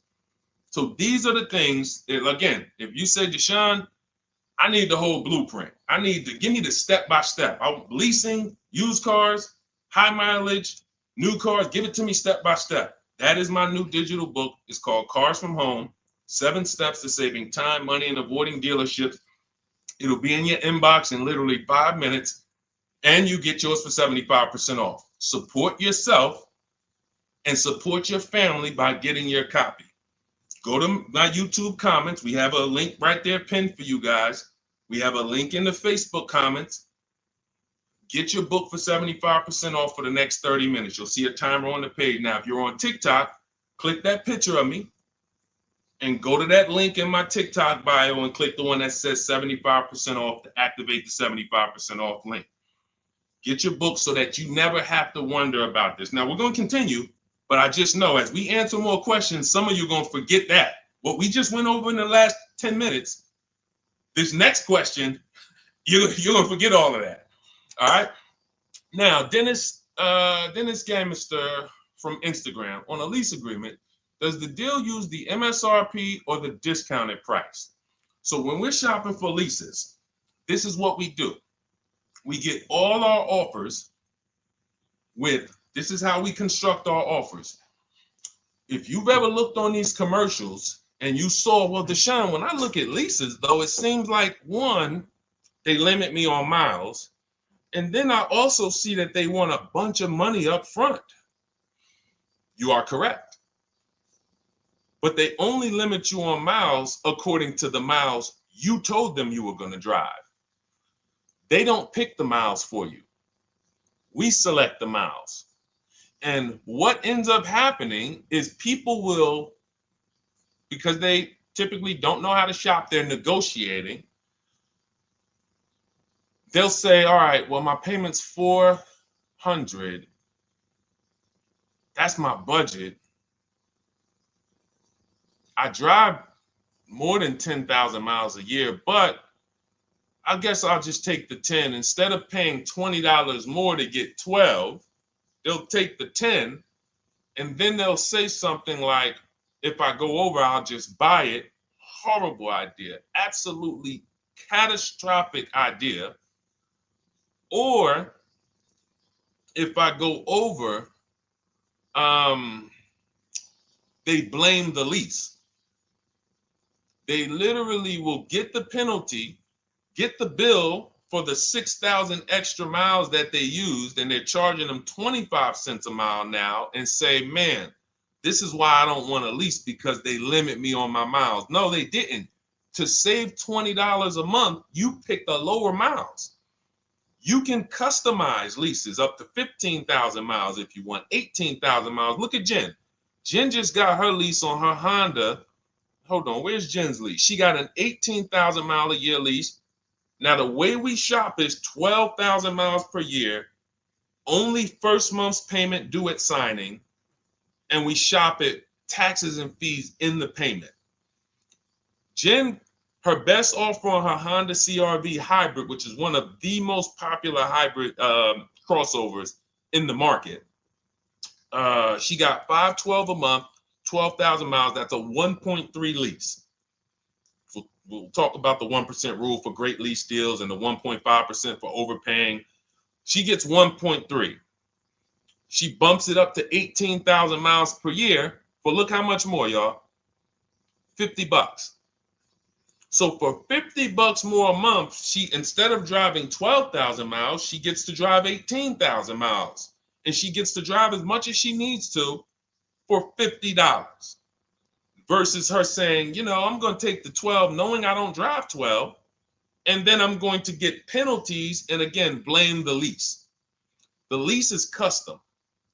And the first time I learned about high mileage leases was when I was working at Hyundai. I was a manager at Hyundai for a short period of time. It was a highway dealer. The guy ended up going to jail. It was typical, like, you know, I've worked in some dealers, some phenomenal dealers, but this one was like, if you ever could imagine the prototypical highway scam dealership, I mean, this was it. So I was only there for 6 weeks, but I was a manager, and what I saw was I was taking care of this guy's lease who was just finished with it. He had 72,000 miles on it, and I went out there and I said, wait, you leased this 72,000 miles? He said, yeah, I always lease now. He said, I used to come in every time I bought a car, my negative equity was ridiculous, $15,000, $10,000. I had to keep writing these big checks, and I just said, you know, let me switch to leasing. A customer taught me about high mileage leasing. That's why when I say car salesmen aren't trained, they're not trained. We learn things by intuitiveness and curiosity, and, you know, we're not trained on finance and insurance and leases versus buying, none of that, you know. So anyway, I said, wow. And so I looked at his payment. This guy is only paying like $175 more a month, not even, to drive 25,000 miles a year. So if a normal Hyundai lease was $299, he's paying $450, $475, and he's driving 25,000 miles a year. Boom. Drops it off. Boom. No negative equity, none of the trash that most high mileage drivers are dealing with. So when we are shopping for a lease, we have to shop with our template. Whenever you're getting your lease quotes, it's 12,000 miles a year, first month's payment only due at signing, taxes and fees in the payment. Assume tier 1. That's what we blast out. In my book, I have something called the 25 to 5 strategy. We connect with 25 dealers online. You use my email scripts, copy and paste. We're going to get 5 offers. This will take you. You saw Ansley. He said, I started it Saturday. By Monday, I accepted a deal. This doesn't matter. This is a 24, 48-hour turnaround to start getting offers on these vehicles. Now, once we're looking at offers, we take the MSRP. We take the monthly payment. We divide it into the MSRP. So let's just say we're shopping for a vehicle. It's $40,000. One of our offers is $400 a month. $400 a month. No money due at signing. Just $400. We drive off. We divide that into the MSRP, not the selling price. The MSRP. So now we divide that into $40,000. we can see and we multiply by 100, that's a 1% lease. The 1% lease rule has been around for the last 20, 30 years. If you could lease a vehicle and the offers is under 1% of the MSRP, it's a steal, great value. Because these a $40,000 vehicle with no money down to buy would cost probably $800 a month on a 5-year loan. So it's incredible value. It's a steal. You don't have to worry, am I overpaying? Nowhere near. You're still in the vehicle. And we have some people who shop from home using the car. If you're Deshone, do those deals really exist? If you're on YouTube or Facebook, you can see right now, look, Greg got a 1% lease on his Kia EV6 Win, $527 a month, $56,000 vehicle. Look, Zafrina, $579 a month, $65,000 vehicle. Ansley, you saw Ansley's Infinity. Rosalie's Infinity truck. Right here. Look, it's paying $592 a month, $59,000 vehicle. 1% lease deals are out here when you know how to shop. Now, that's a steal. That doesn't mean that's the best. I mean, that doesn't mean, oh, if I can't get a 1% deal. In order to get a 1% deal, you have to not just shop. You need major support from the manufacturer. The lease program has to be good. The rebates have to be good. The residual value have to be good. The money factor, which is the interest rate, have to be good. There's a lease program that no dealer can control. So when we get these offers, that's how we're judging them. Divide the monthly payment into the MSRP. In my book, I have a calculator that I created where we put all our offers into it, and then it spits out what we call counter offers. So we get 5 offers, 7 offers, we put them all into this calculator I created.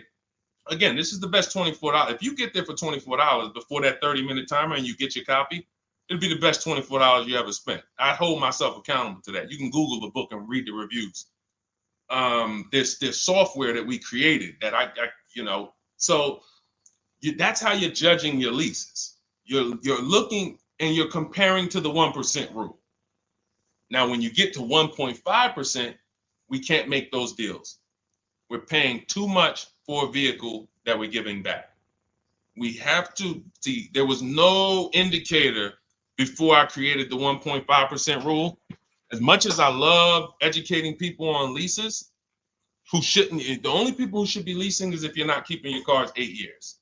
All of you long-term people who are like, you keep your cars more than 8 years, don't think about leasing at all.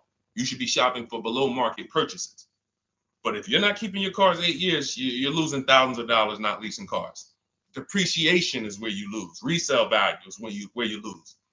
So the 1% rule is what our anchor is, but 1.2 is great value. 1.3, great value. 1.4, good value. 1.5, good value. Anything over 1.5, now we're paying too much for a vehicle that we're giving back. So that's how we're judging. That's how we're judging and comparing our lease offers. And with the calculators that are in my book, you can literally do this in seconds. This stuff, these mathematical things that used to be complex, even hard for me to explain, when you're using the stuff in my book and you're seeing, wait, man, there's calculators, I can do this, boom, boom. Why don't these calculators exist on Google? Because anything that makes dealers compete, they're not going to make for you. They'll make stuff for you that allows you to see more and do this and make it easier and faster and connect to get a loan quick. But competition, any tools that create competition, they're not going to make those for you, because that's where the real money comes off, when you make dealers compete. Okay, so you want your copy of Cars from Home, 7 Steps to Saving Time, Money, and Avoiding Dealerships. Click the picture of me on Instagram or TikTok. It's going to take you to my bio. You won't leave the broadcast. Click that link, and then click the button that activates the 75% off, and you'll have 30 minutes. Once the timer goes to 0, the $97 price is what you have to pay if you want it. It's up to you, but $24 is much better than $97. $97 is still a great price. I have no doubt that you guys would write me, especially the more you use this. 1, 2 cars, 3 cars. You get 1 lease this year, a used car next year, a new car about 4 years, and Deshone, what about when websites change? What about, this is an online system. Websites go out of business. Vroom went out of business. They were in my book. We used to get bids from them. to sell cars to them. When we were shopping for used cars, they were in my multiple marketplace strategy. They went out of business. I went right into the master file, updated the 9,000 people that had a book. It was probably like 2,000, 3,000 at that particular time. And the next time people opened the book file, there was no room. That's why the book is digital. That's one of the reasons. You'll see the other reasons is I have scripts that I link you to. I have PDFs I link you to, videos I link you to. I couldn't do this with a real physical book.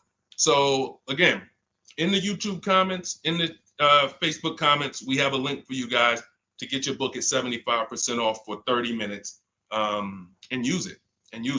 All right, Dolan, shoot the next one then, brother. Let's go. How old of a used car should a person buy? That's based on budget. I like to start with when we open those marketplaces, Tony, you want to start with the most recent cars. The first thing you're doing when you open up the marketplaces, y'all, first of all, we're creating accounts. Out of all those marketplaces I named, 6 or 7 of them, we use 8. We use eBay Motors, we use Carfax.com, we use Cars.com, Autotrader.com, CarGurus.com, Carvana, CarMax, Driveway, and that's 8. 7 of those, or 6, allow us to create an account. Why is it important to create an account?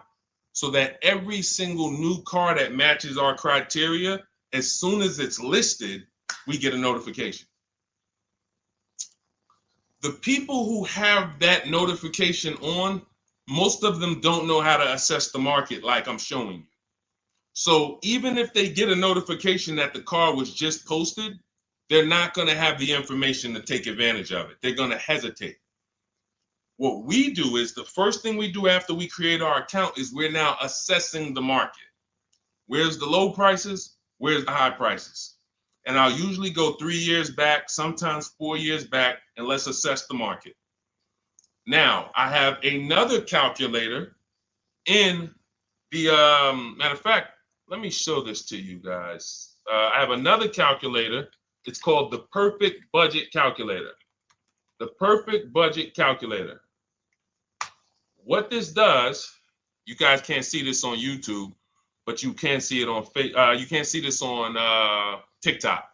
But if you go over to YouTube, Facebook, or Instagram, you'll be able to see what I'm sharing right now. Now, what often happens is, let me share this. Hang on. Boom. Okay. So now what often happens is, a lot of you will say, I could put down $2,000, but, if I don't have to, then I won't. Or, if you get a car and you pay $15,000, if you pay $500 a month for 5 years, that's a lower price you paid than paying $500 a month for 6 years. So ways to manipulate our budget is to shop within our budget for a shorter loan. This is all stuff where I said, okay, people don't know they need to be doing this. So let's make a tool that does it for them. And this is, you get access to this when you get your copy of Cars from Home, my book. So let's say we do something called an equity assessment. Everybody who has a car, remember I was mentioning a little while ago, we go to these websites, Driveway, all these, and we find out what our car is worth. Let's say you're like, man, okay, if I sell my car to CarMax, I'm actually going to have $3,200 of equity. All right, so when I sell, I'm going to put that into my budget. All right, now my down payment, max I could comfortably do is $1,500. That's max. Now, we use the average interest rate. And in my book, I give you a link to see what the average interest rate is at the particular time you're going to be shopping. Let's just say it's 6.9. Now, we enter a comfortable monthly payment. Let's say you're like, all right, I don't want to go any more than $425 a month for 6 years. That's my max. You enter your state so we can pull the taxes and we can pull the fees. New Jersey, calculate budget goals. Now it's going to ask you a comfortable monthly payment on a 5-year loan. You might say, all right, same thing. I still don't want to go over 425 no matter what. Perfect. What this does is create multiple goals. And it creates multiple goals. It creates a starting point. Now, if you find a car at this price, $18,776 or less, you can do a 5-year loan, use none of your equity, so this will go in your bank, and use none of your down payment. Now, next goal may be, okay, $22,000 or less. 6-year loan, no equity, no down payment. So the first 2 goals are no money down goals. If I find a car anywhere in these price ranges, I can do these deals, no money down. Now, this is one where I use my equity, but no down payment. Goal number 4, I use my equity for a 6-year loan, no down payment. Now, goal number 5. Now you can see the price of the car is getting higher. Use equity, use my use equity and down payment, but it's 5-year loan. And then here is your max budget. Your max budget, which is fine. There's nothing wrong with if you find a vehicle that, once you use this and you find the best price vehicle, as long as you are under this number, you are fine. The problem is when you go over that number. The problem is when you go over budget. All of these goals are your budget. So when I got my Infinity truck, I got my goal out. It was my 4th goal. 4th goal. 4th goal. Now, this is how you make sure when you go out to shop, and look, you'll notice, look at the top. What does it say? You select your state determines the sales tax, will factor it in, give you precise figures. Now, you'll notice, what about the fees, Deshone? Don't all these cars charge fees? We've already factored in the taxes, and we've added $1,000 for fees. What is $1,000? The documentation fee and the motor vehicle fees. It's all in there. So you can go out and know that's my max budget. I cannot buy a vehicle, make a deal on a vehicle where my purchase price is more than $26,729. That's the perfect budget calculator. So there are certain things that I had to create. No one does them. Everything that I was referring you guys to, all the websites, I was doing this, and there was some things where I couldn't refer you to anything because it doesn't exist. We had to build it. So this is how we make sure we are shopping, whether it be for new cars, used cars, below our budget. And that's not how you make, but here's the thing. I need you, before we go to the next question, I need you to understand something. That doesn't make sure you pay below market price. You have to combine this with getting bids, because you can be within your budget and pay over market value. There's 3 types of prices you can pay for a car, whether it's a new car, used car, or lease. Did you pay market value? That's what everyone's paying. Average. Did you pay over market value? Our only deals we make are below market value. And the way that happens is through bidding and creating a marketplace around you where all these people are competing for your business. That is how you combine that with the budget. This will keep you below your budget, but it does not guarantee. If I gave this to you, all of you would be like, this is great. I'm never going to go over my budget again. But it does not, until you combine that with getting bids for whatever you're looking for, you still run the risk of overpaying, even if you're under budget. Okay? Clear? Type $ if you're all clear before we move to the next question. And there's no way for us to do this manually. If there was a way that you could do this manually, trust me, I would have told y'all to saw me make a video about it all day on my social media. There was just no way. We had to build software. And you know, in my book, you guys will have access to at least 5 calculators for counter offers for new cars, true value discounts when you put the new price you put the original new price of the used car deal whatever used car you're buying, you put the new car price in, and then you put in the asking price, and it tells you the true value discount, perfect budget calculator. We have at least 5 softwares that I've custom built, and to make sure you guys get great value. So again, I didn't want to be the person who said, you guys know, there's plenty of people who be like, man, the value I'm giving you guys, I'm gonna charge $2.99 for the book. Whatever. The people who pay, they'll save the money. And the people who pay, there'll be some people, because some people are gonna pay, they just see value. Poor people look at cost. Wealthy people look at value. People who are into financial literacy they don't ask themselves, how much does that cost? They ask themselves, what's the value I'm getting from that? And I could have said, well, you know what? I'm going to help you pay less than everyone on new cars, used cars, leases. We'll do $200, $300 for the book. And I only want to sell it to 1% or 5% of the pie. But at the end of the day, my mission is to help as many people want to be helped. And so that's why I said, okay, $97. But even our welcome offer, you got a chance to get it for $24 if you get there before the 30 minutes is up. Okay? YouTube link, get your copy. And make sure you save the support email, guys. If you see it scrolling across the screen. If, for instance, you don't get your book in 5-10 minutes, it's usually because you typed your email wrong.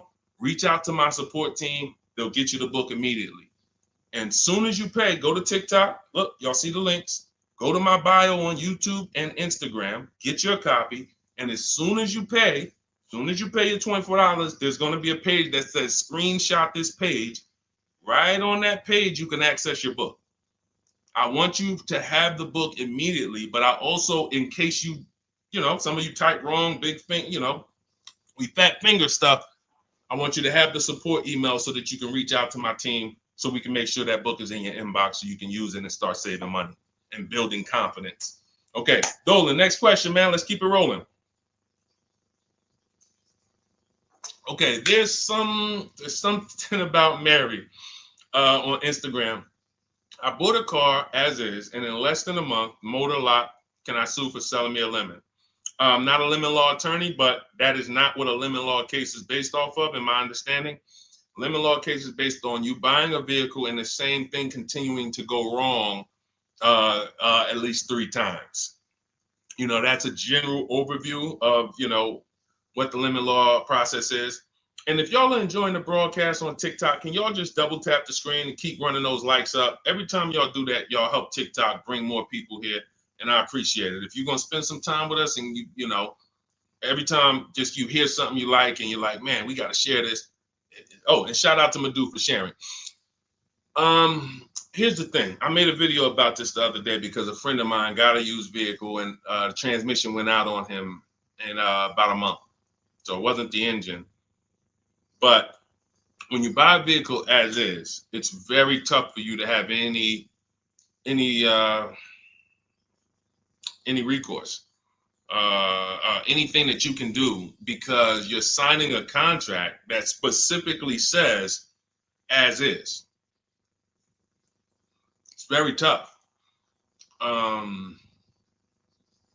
What I would do if I was you, because the damage is done, I just find out what it would cost me to put a used engine in the vehicle, rebuilt in a used engine, salvage yard. You need to, and especially if you're buying cars that you're paying cash and you're buying as is cars, these are probably cars that are under 10 grand, 12 grand. You need a mechanic. See, because that's a strategy. There is a great strategy called buying inexpensive cars and having a local mechanic so you could do what's right. Oftentimes you could drive those cars for a year or two and sometimes sell them for what you got for them because you've outlived the depreciation. Those cars are not depreciating as much unless you overpay for them. If you overpay for it, then it's going to drop because you overpaid for it. But if you pay a great price on some of these vehicles, you can oftentimes win with this, but it requires skills. One of the skills is, how do I avoid engine issues, transmission issues? So a couple things. for those of you who may be going this route, you need to narrow your search down thoroughly based on title history, service records, accident history.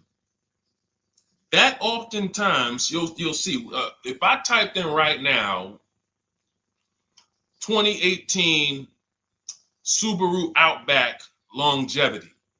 That's one of the things we do. It's in the 4th step of my book. Before we get prices on anything, we do a quick 5-minute search to make sure these aren't bad cars. There are bad cars out there, but there's data that shows us. If I type that in, it'll tell, okay, these vehicles are known for lasting 100,000 to 300,000 miles, depending on how they're maintained. That means you could have a quality vehicle, but if it wasn't maintained correctly by the first owner or owners, it's going to break down. The life cycle is cut short. These are preventable mistakes by simply checking Google. Now, we narrow these things down based on title history, service records, accident history. Once we do that, I don't mind buying a 10-year-old. I bought a car that was it's my around the city car. I drive it probably 200 miles a month. I bought it from a owner in South Orange. He was a 98-year-old man. He's had it for 10 years, and he knew everything about it. He leased it for 3 years, then he bought it. So he's really had the car for its entire life cycle. That's what you want, because you're able to look and see the service records. I don't mind. We have to take the risk off of ourselves, and the risk off of ourselves with used cars to prevent ourselves from buying these used cars that are breaking down on people, and they're always in the shop, and they're dying on the road, and you got to keep the tow truck on speed dial. It's simply a matter of checking to see the reliability records of the car, which is easily accessible on Google, the way I just said, and then making sure the one we get was actually maintained correctly. And that's going to give us the best chance of having a great experience. These are the steps we must take. But in your particular case, there's probably, I don't think you have a case. You can certainly reach out to a lemon law attorney. I don't think you have a case at all. I think because it's buyer beware with cars. It's buyer beware. That means it's on you. If something goes wrong, it's on you. And so what I would do is I would find a local mechanic that I trust, that everyone loves in the neighborhood, and I've been there for 10 years, 20 years. And I would say, listen, can you find out what it would cost me to put another engine in this vehicle? My father did this on his GMC Envoy about 6 years ago. It was a 2008 Envoy. The engine went out on him. He put a new engine in the vehicle. One of the best $2,000 he ever spent, $2,000 or $2,500, whatever it cost him. They put a new engine in that vehicle. He still has it. He's about to sell it for about $4,000. He's had that vehicle from 2013. Think about that. A lot of people, engine goes out, they sell the car. It's worthless now, so they take the loss. Meanwhile, man, let me come up with $2,500, and I still got no car payment for the next 6 years. We don't need to be so quick to go replace our cars. If we follow these strategies, we can actually, I love to see more people doing that. Just go fix the car. But don't go to the dealership to fix it when they tell you, hey, the engine's going to cost $10,000. And what does the dealership say, y'all? When you have these major issues and the dealership tells you the transmission is $7,000 and a new engine is $10,000, what's their suggestion? What's their suggestion when they tell you that? Because they already know you're gonna be like, yo, what the heck? I can't pay all of that. What's their suggestion? Let's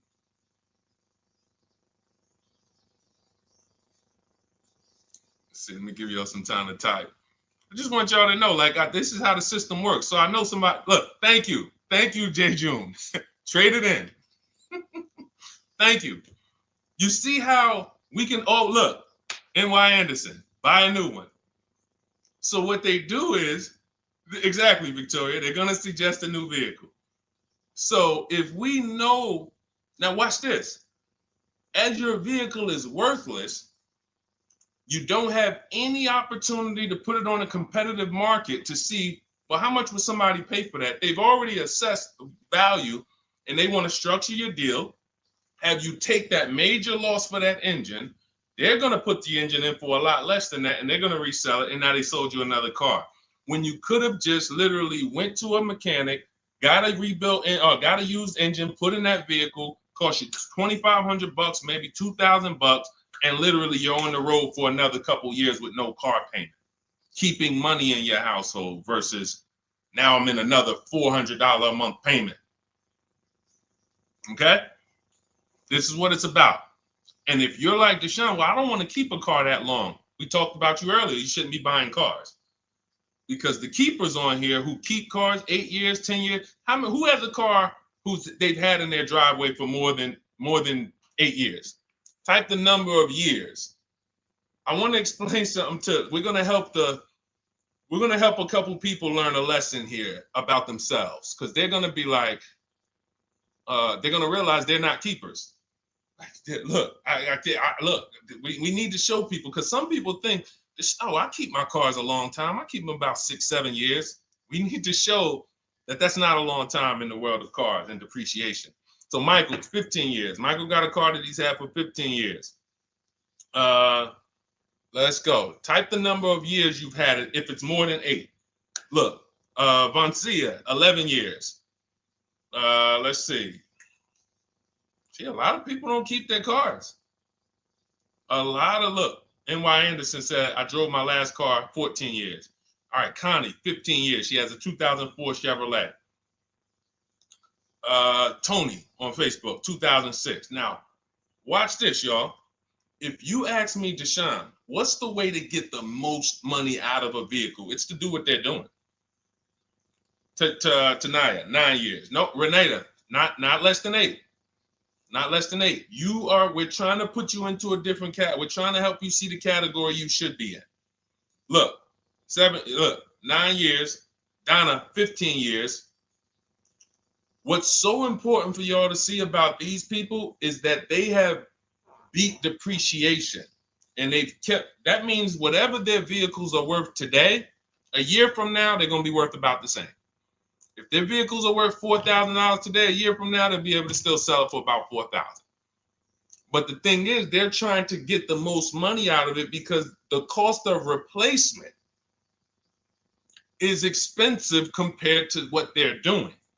No matter how much they got to pay to keep those vehicles on the road every year, a little couple $100, maintenance, whatever, it's nothing compared to going and getting a new car and bringing hundreds of dollars a month or thousands of dollars in the form of cash out of our household. And everyone's not going to do that. And that's okay. You should not be buying cars. You should be shopping for below market leases. Because again, there's 2 ways to save money. Do what the keepers do. You just saw all the keepers. We shouted out all of them. And the other way is to go in and not tie money up in the vehicles in the first place. When you look at somebody like Danielle, she's driving a $44,000 Audi, 2024 Audi A3. That vehicle is $800 a month to buy, no money down. $800 a month for 5 years, maybe $700 a month for 6 years. She's paying $550 a month.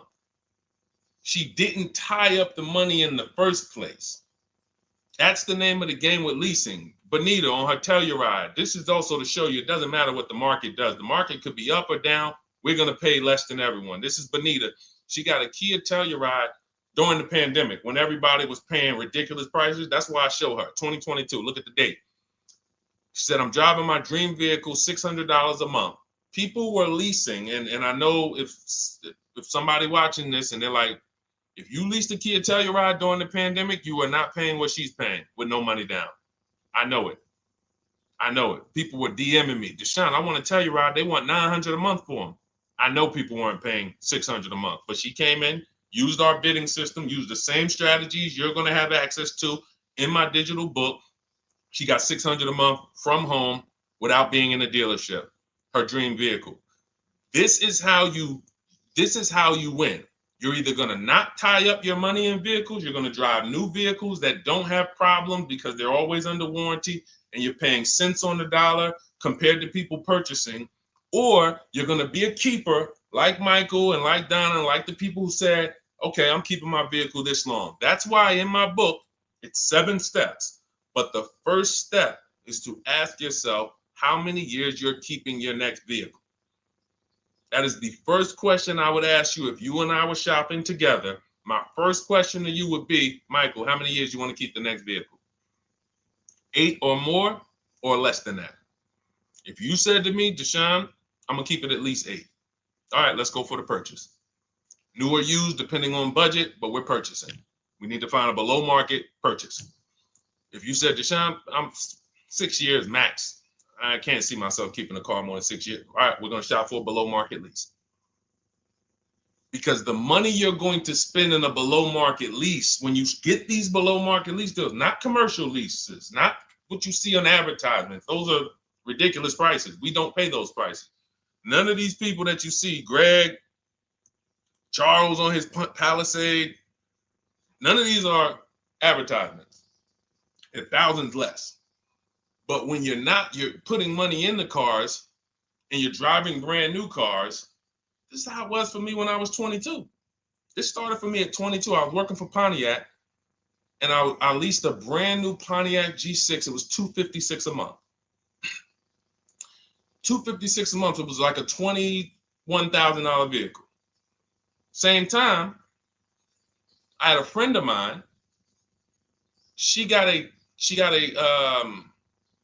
I don't want to say it because she might be watching this, and this is no shot at her. I didn't understand enough to teach her back then because I was new in the business. She went and she bought, let's call it a Honda Civic.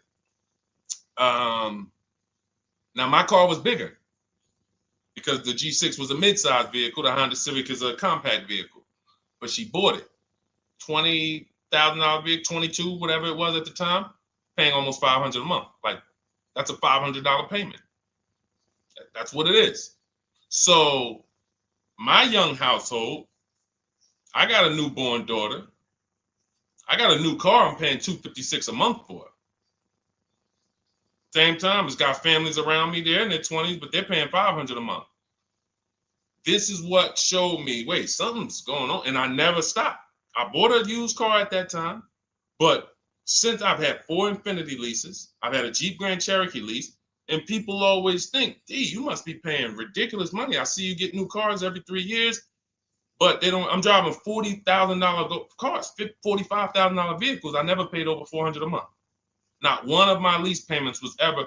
I remember I got this Jeep Grand Cherokee, and it was a $35,000 Jeep Grand Cherokee Laredo, 2018.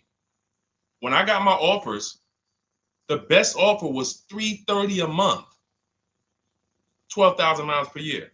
And that's what I was driving. If I was driving 15, I would have bumped it up to 15,000 miles per year. I got $330 a month. I went in there and I gave them $330 for that Jeep Grand Cherokee, and I drove off. $35,000 vehicle. This is what I'm telling you guys. This is what is called deal structure. If your deal is not on the right foundation, if you buy but you should have leased, you're overpaying by thousands and thousands of dollars. And you're going to have subpar vehicles with that run out of warranty, and you're going to have the same payment. You're going to have higher payments. I need you out of these 2 categories. I need you in one of these 2 categories. I'm either going to keep my vehicle long enough to beat depreciation, 8 years or more, or I'm shopping for a below market lease. I'm not going to be stuck in the middle no more, buying vehicles and then selling them while they still have a loan on them, negative equity and all of this stuff. This is paramount. Okay, the buying versus leasing thing. I need most of you to put this to bed today. And I think I'm one of the only people that goes into buying versus leasing by the numbers. It's not opinion based. It's not, oh, I think you should lease if you're, depending on the car here, it doesn't matter the car. Doesn't matter the car. You can see Teddy's, let's show Teddy's luxury. Teddy got a BMW. Doesn't matter. He wasn't going to keep it 10 years. Look, goes on a BMW 2024 i4 M50. It's a $73,000 vehicle, $856 a month. $856 a month. Look, he said the dealer's initial offer came in at $937 using the counter offer calculator. Using the counter offer calculator, he counted at $829. 8:56. If you just jumped on the broadcast, I showed you some of the calculators that I created that are in this book. In my book, there's a reason it's 5-star rated. There's a reason people that you can go read what your peers say about that book. Get your copy for 75% off. It's in my TikTok bio. Click that picture of me. Click the link. Same thing on Instagram. Go to my bio, click the link, and you'll see a button that activates the 75% off book. And if you're on YouTube or Facebook, it's in the comments section. 30 minutes only. Get your book so you can have access to all of this. Unless you just have an incredible memory and you can remember everything we talked about over the stream, but none of you can. I know none of you can. That's why, I mean, I couldn't even do it. It's just too much. We're talking about used car strategies, new car strategies, lease strategies. You guys, you're not gonna remember all of that. But anyway, let's go. All right, I think we got time for a few more. Go ahead, Dolan, keep it rolling. Make sure you guys screenshot the support page. As soon as you pay for your book, the book is on the thank you page. Remember that. I don't want you, I send you the book 2 ways. As soon as you pay, it says access your link below. Open it. You can click it and save it right to your phone or computer right then and there. If you do not save it right then and there, make sure you screenshot the support page or use the support email that's scrolling through the screen. This is not for questions. Do not send me general car questions here. I don't answer questions by email. That is strictly for those of you who have your book and you're like, or you paid for the book and you're like, okay, where is it? It's usually because the email was wrong. That's okay. Hit that support email so that my team could send you the link out so that you can have your book today and start digging into it and using it. Even if you're not shopping right now, you can still map a plan out. Go ahead, Dolan, shoot the next question up.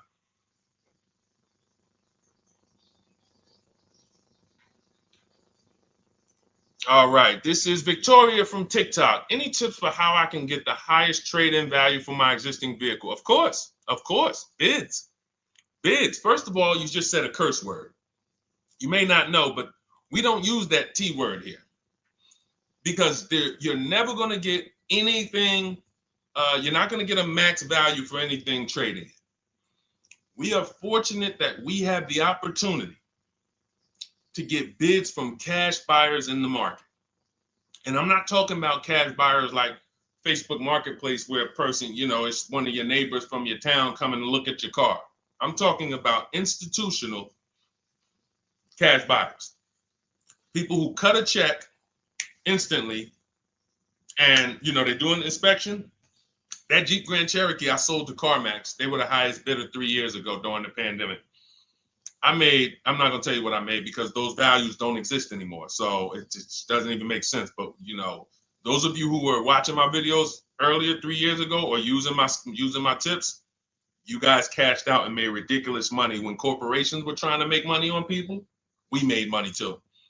But CarMax won the bid. I went down there. They did an inspection on the vehicle. They came back. Accounting department came, cut me a check. I walked away with a check. That's it. You don't want to trade. You want to sell. You want to break your not even break your transactions. I need you, Victoria, to realize there are three transactions in a car deal. Who you're going to sell your car to, that's one. Who you're going to buy your car from, that's another. Who you're going to get your loan from, that's the third one. Now, you're not always cash buyers. Deshone, I pay cash, then you don't need that. Deshone, I don't have a vehicle to replace, then you don't need that. But how do we make sure we get the highest value or the biggest discount? Bids. Each one, we make the market bid. So what you should do right now, Victoria, this is step 2 in my book. After we decide whether we're going to buy or lease our next vehicle, that's step 1. Then we move to what is called the equity assessment. We need to find out, do we have equity or negative equity? Equity assessment. We call our bank. If we have a loan, we find out what our payoff is. Then we're going to go to carmax.com. I'm going to give you the 6 companies. This is the equity assessment process. We do this for leases too. I don't know if we have time to go into that, but I'm sure there's people on here who didn't know you could sell a lease. Type a question mark if you didn't know. Deshone, what do you mean selling leases? I never heard of that before. Type a question mark if you didn't know you could sell leases. We have an equity assessment process for that too. But what you would do is you go to CarMax, Driveway, Carvana, Kelly's Blue Book Instant Cash Offer. This takes 20 minutes. Auto Nation, Sell My Car, and Car Gurus, Sell My Car. Car Gurus, Auto Nation, Kelly's Blue Book Instant Cash Offer, Driveway, Carvana, CarMax. 6 offers in 20 minutes. That's bids. See, everything we do is a bid. That's how we have peace of mind. We don't negotiate. We make people negotiate with each other. There's 2 schools of thought. I want to remodel my kitchen. I want to remodel my whole kitchen. I go in and I have 5 people come out to give me a quote. One of them comes in and I start negotiating with them. Hey, you got to take less. Hey, you got to take less. You got to take less. I don't know if it's a good price or not. But when I come in, the first person comes in, I say, hey, okay, great. Is this your best offer? I'm having a couple other people come by. Oh, okay. Okay, thanks a lot. Next offer? Oh, next offer? Oh, well, listen, look, I could beat that. Oh, I'll give you another 5,000 off. They're competing against each other. When someone knows you are shopping their competition, you're making them compete with each other. They're negotiating with each other, not with you. That's a bar. Type of exclamation point if you got that. When people know you're making them compete with their competition, they're negotiating with their competition, not with you. That's the power of bidding. That's why we got grandmothers and single mothers that can come in and do this. That's why we got people who can come in and do this. You know, how are people getting these prices? Not negotiating, because they're making people negotiate with each other to earn their business. They're making banks negotiate with each other to earn their business. It's a beautiful thing. Banks and dealerships depend on you not making them compete. They want to negotiate with you and try to make you imagine and make you think, well, that's the bottom. That's the bottom. And you think that's the bottom, but that's only their bottom. Their competition's bottom is different. Their competition's best interest rate is different. Their competition's best discount is different. And why is what we do so easy? Because we're right here in our houses. That's why our entire system, our company, my book, our mindset is called Cars from Home. Cars from Home. It encompasses everything we do. Cars from Home. So that's what you do, Victoria. First thing you do is you go to those 6 websites, get your 6 cash offers, and that's going to be higher than any dealer you would ever consider trading the car to. Guaranteed. And this also allows us to eliminate the fake emails we get. All of this stuff is computer generated. I know you guys get these emails. Hey, Deuce, great news. We need your 2016 Kia Optima. We have a customer looking for it. We'll pay you $2,000 over MSRP. Who's gotten those emails? We'll pay you $2,000 over Kelly's Blue Book. Who's gotten those emails? Deuce, the list is CarMax, Carvana, KBB Instant Cash Offer, Driveway, Auto Nation, and Car Gurus. Car Gurus. That's step 2 in my book, the equity assessment process. This is stuff we do before we start shopping. Decide whether we buy or lease is step 1. That's going to put our deal on the right foundation. Step 2 is the equity assessment. Everything we do is a path. It's a clear, easy path. Okay, so yeah, I forgot the question that I just asked, but let's go. I could already tell. See, I could tell when I'm winding down because y'all could tell stuff will start blurring to me. That's why I'm like, see, and if that happens to me, I know it happens to you. Like that's why I'm like, listen, grab your copy of Cars from Home. It's a digital book. You'll have it in your inbox in minutes. It's continued updates. I probably updated that book 5 times since we originally launched it. Added calculators to it. Those weren't in it originally. I've added the calculators. I'm committed to making stuff better without being like Like, imagine this. Oh, well, you bought volume 1 of Cars from Home, but I just put a new tool in, guys. Now you're going to get volume 2. And now every time a website changes, you got to get volume 2 and volume 3. And 5 years from now, you're getting volume 9 each time. It's like, no, literally one-time cost. And I can't tell you if that'll be around forever. I can't tell you that. I can't tell you 3 years from now I'm going to be giving free updates of the book. I don't know, but I know today that's what it is. Everyone who gets their book, you get free updates as I update the book, because there's value in that. There's value. I can send an email out to people every 3 years and ask them, hey, did you enjoy the book? They're going to say, hey, yeah. Well, here's the thing. My new version is this. There's value in that. It could just be $24. They're already a believer. Someone who used the book's already a believer. So they'd be like, yo, the new version, oh, I'm about to shop again. $24. I'll pay it again. It's the best money I ever spent. But for now, I'm not doing that. Those of you who have the book, you will get free updates, and we'll keep you on the list to make sure you always get free updates of the book. So your link for 75% off is in the YouTube comments. It's only good for 30 minutes. It's in the Facebook comments, and it's in my Instagram and TikTok bios. Click those links in my bio. Click the button that says 75% off my new book. Get there before the $97, before it goes back up to $97.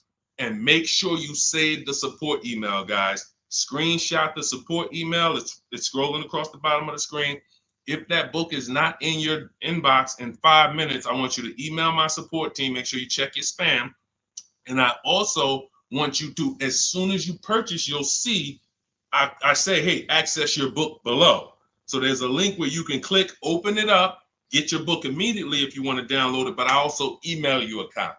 But make sure you save the support email just in case. And again, that email is not for questions.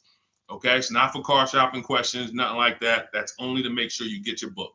Okay, so great. Listen, great job. We've been on here about 1 hour and 20 minutes. Great questions. You guys know I like to go into detail in these questions. I would love to be able to get through 100 questions in 1.5 hours, but that's just not the way it works. We're not talking about buying, $100 items here. If we were talking about house buying, we'd have to go into detail. These are major items. This is the most expensive item y'all are going to buy behind your house. Think about that. And think about how many people are there to protect you when you buy a house. Think about how many people have licenses. See how that question got asked earlier? Can they sue if it was a house and they did you wrong? Sure. You can go before the real estate commission. People can lose their license. People can lose their ability to practice real estate.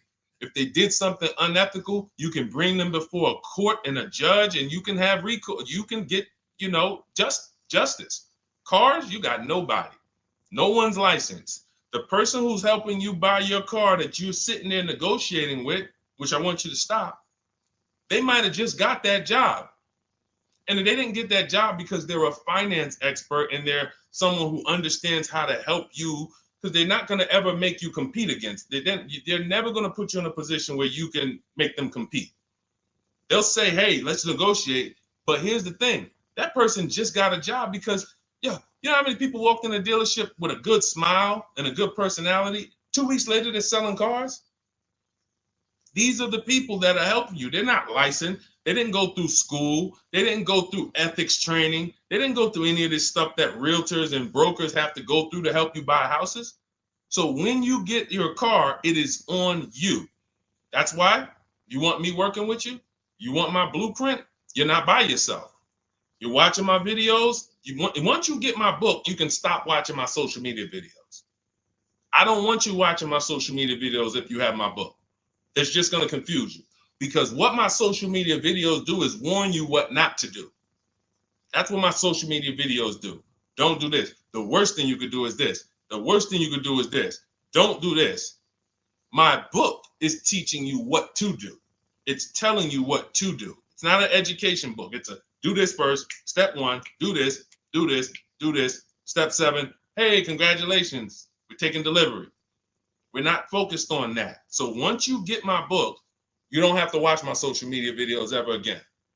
And I want to say that because a lot of people will get the book and still be watching them and trying to piece it together. You got my blueprint. You don't need those videos anymore. Okay? So always a pleasure, y'all. God bless you. To those of you who have your book, make sure you email me when you pick up your cars, send me all the details. Deshone, check this out. This is what I got. This is what I paid, so that we can bring you guys into the stream and continue to tell everybody about you. So about the results. All right. God bless y'all. I will see y'all on the next stream. Always a pleasure.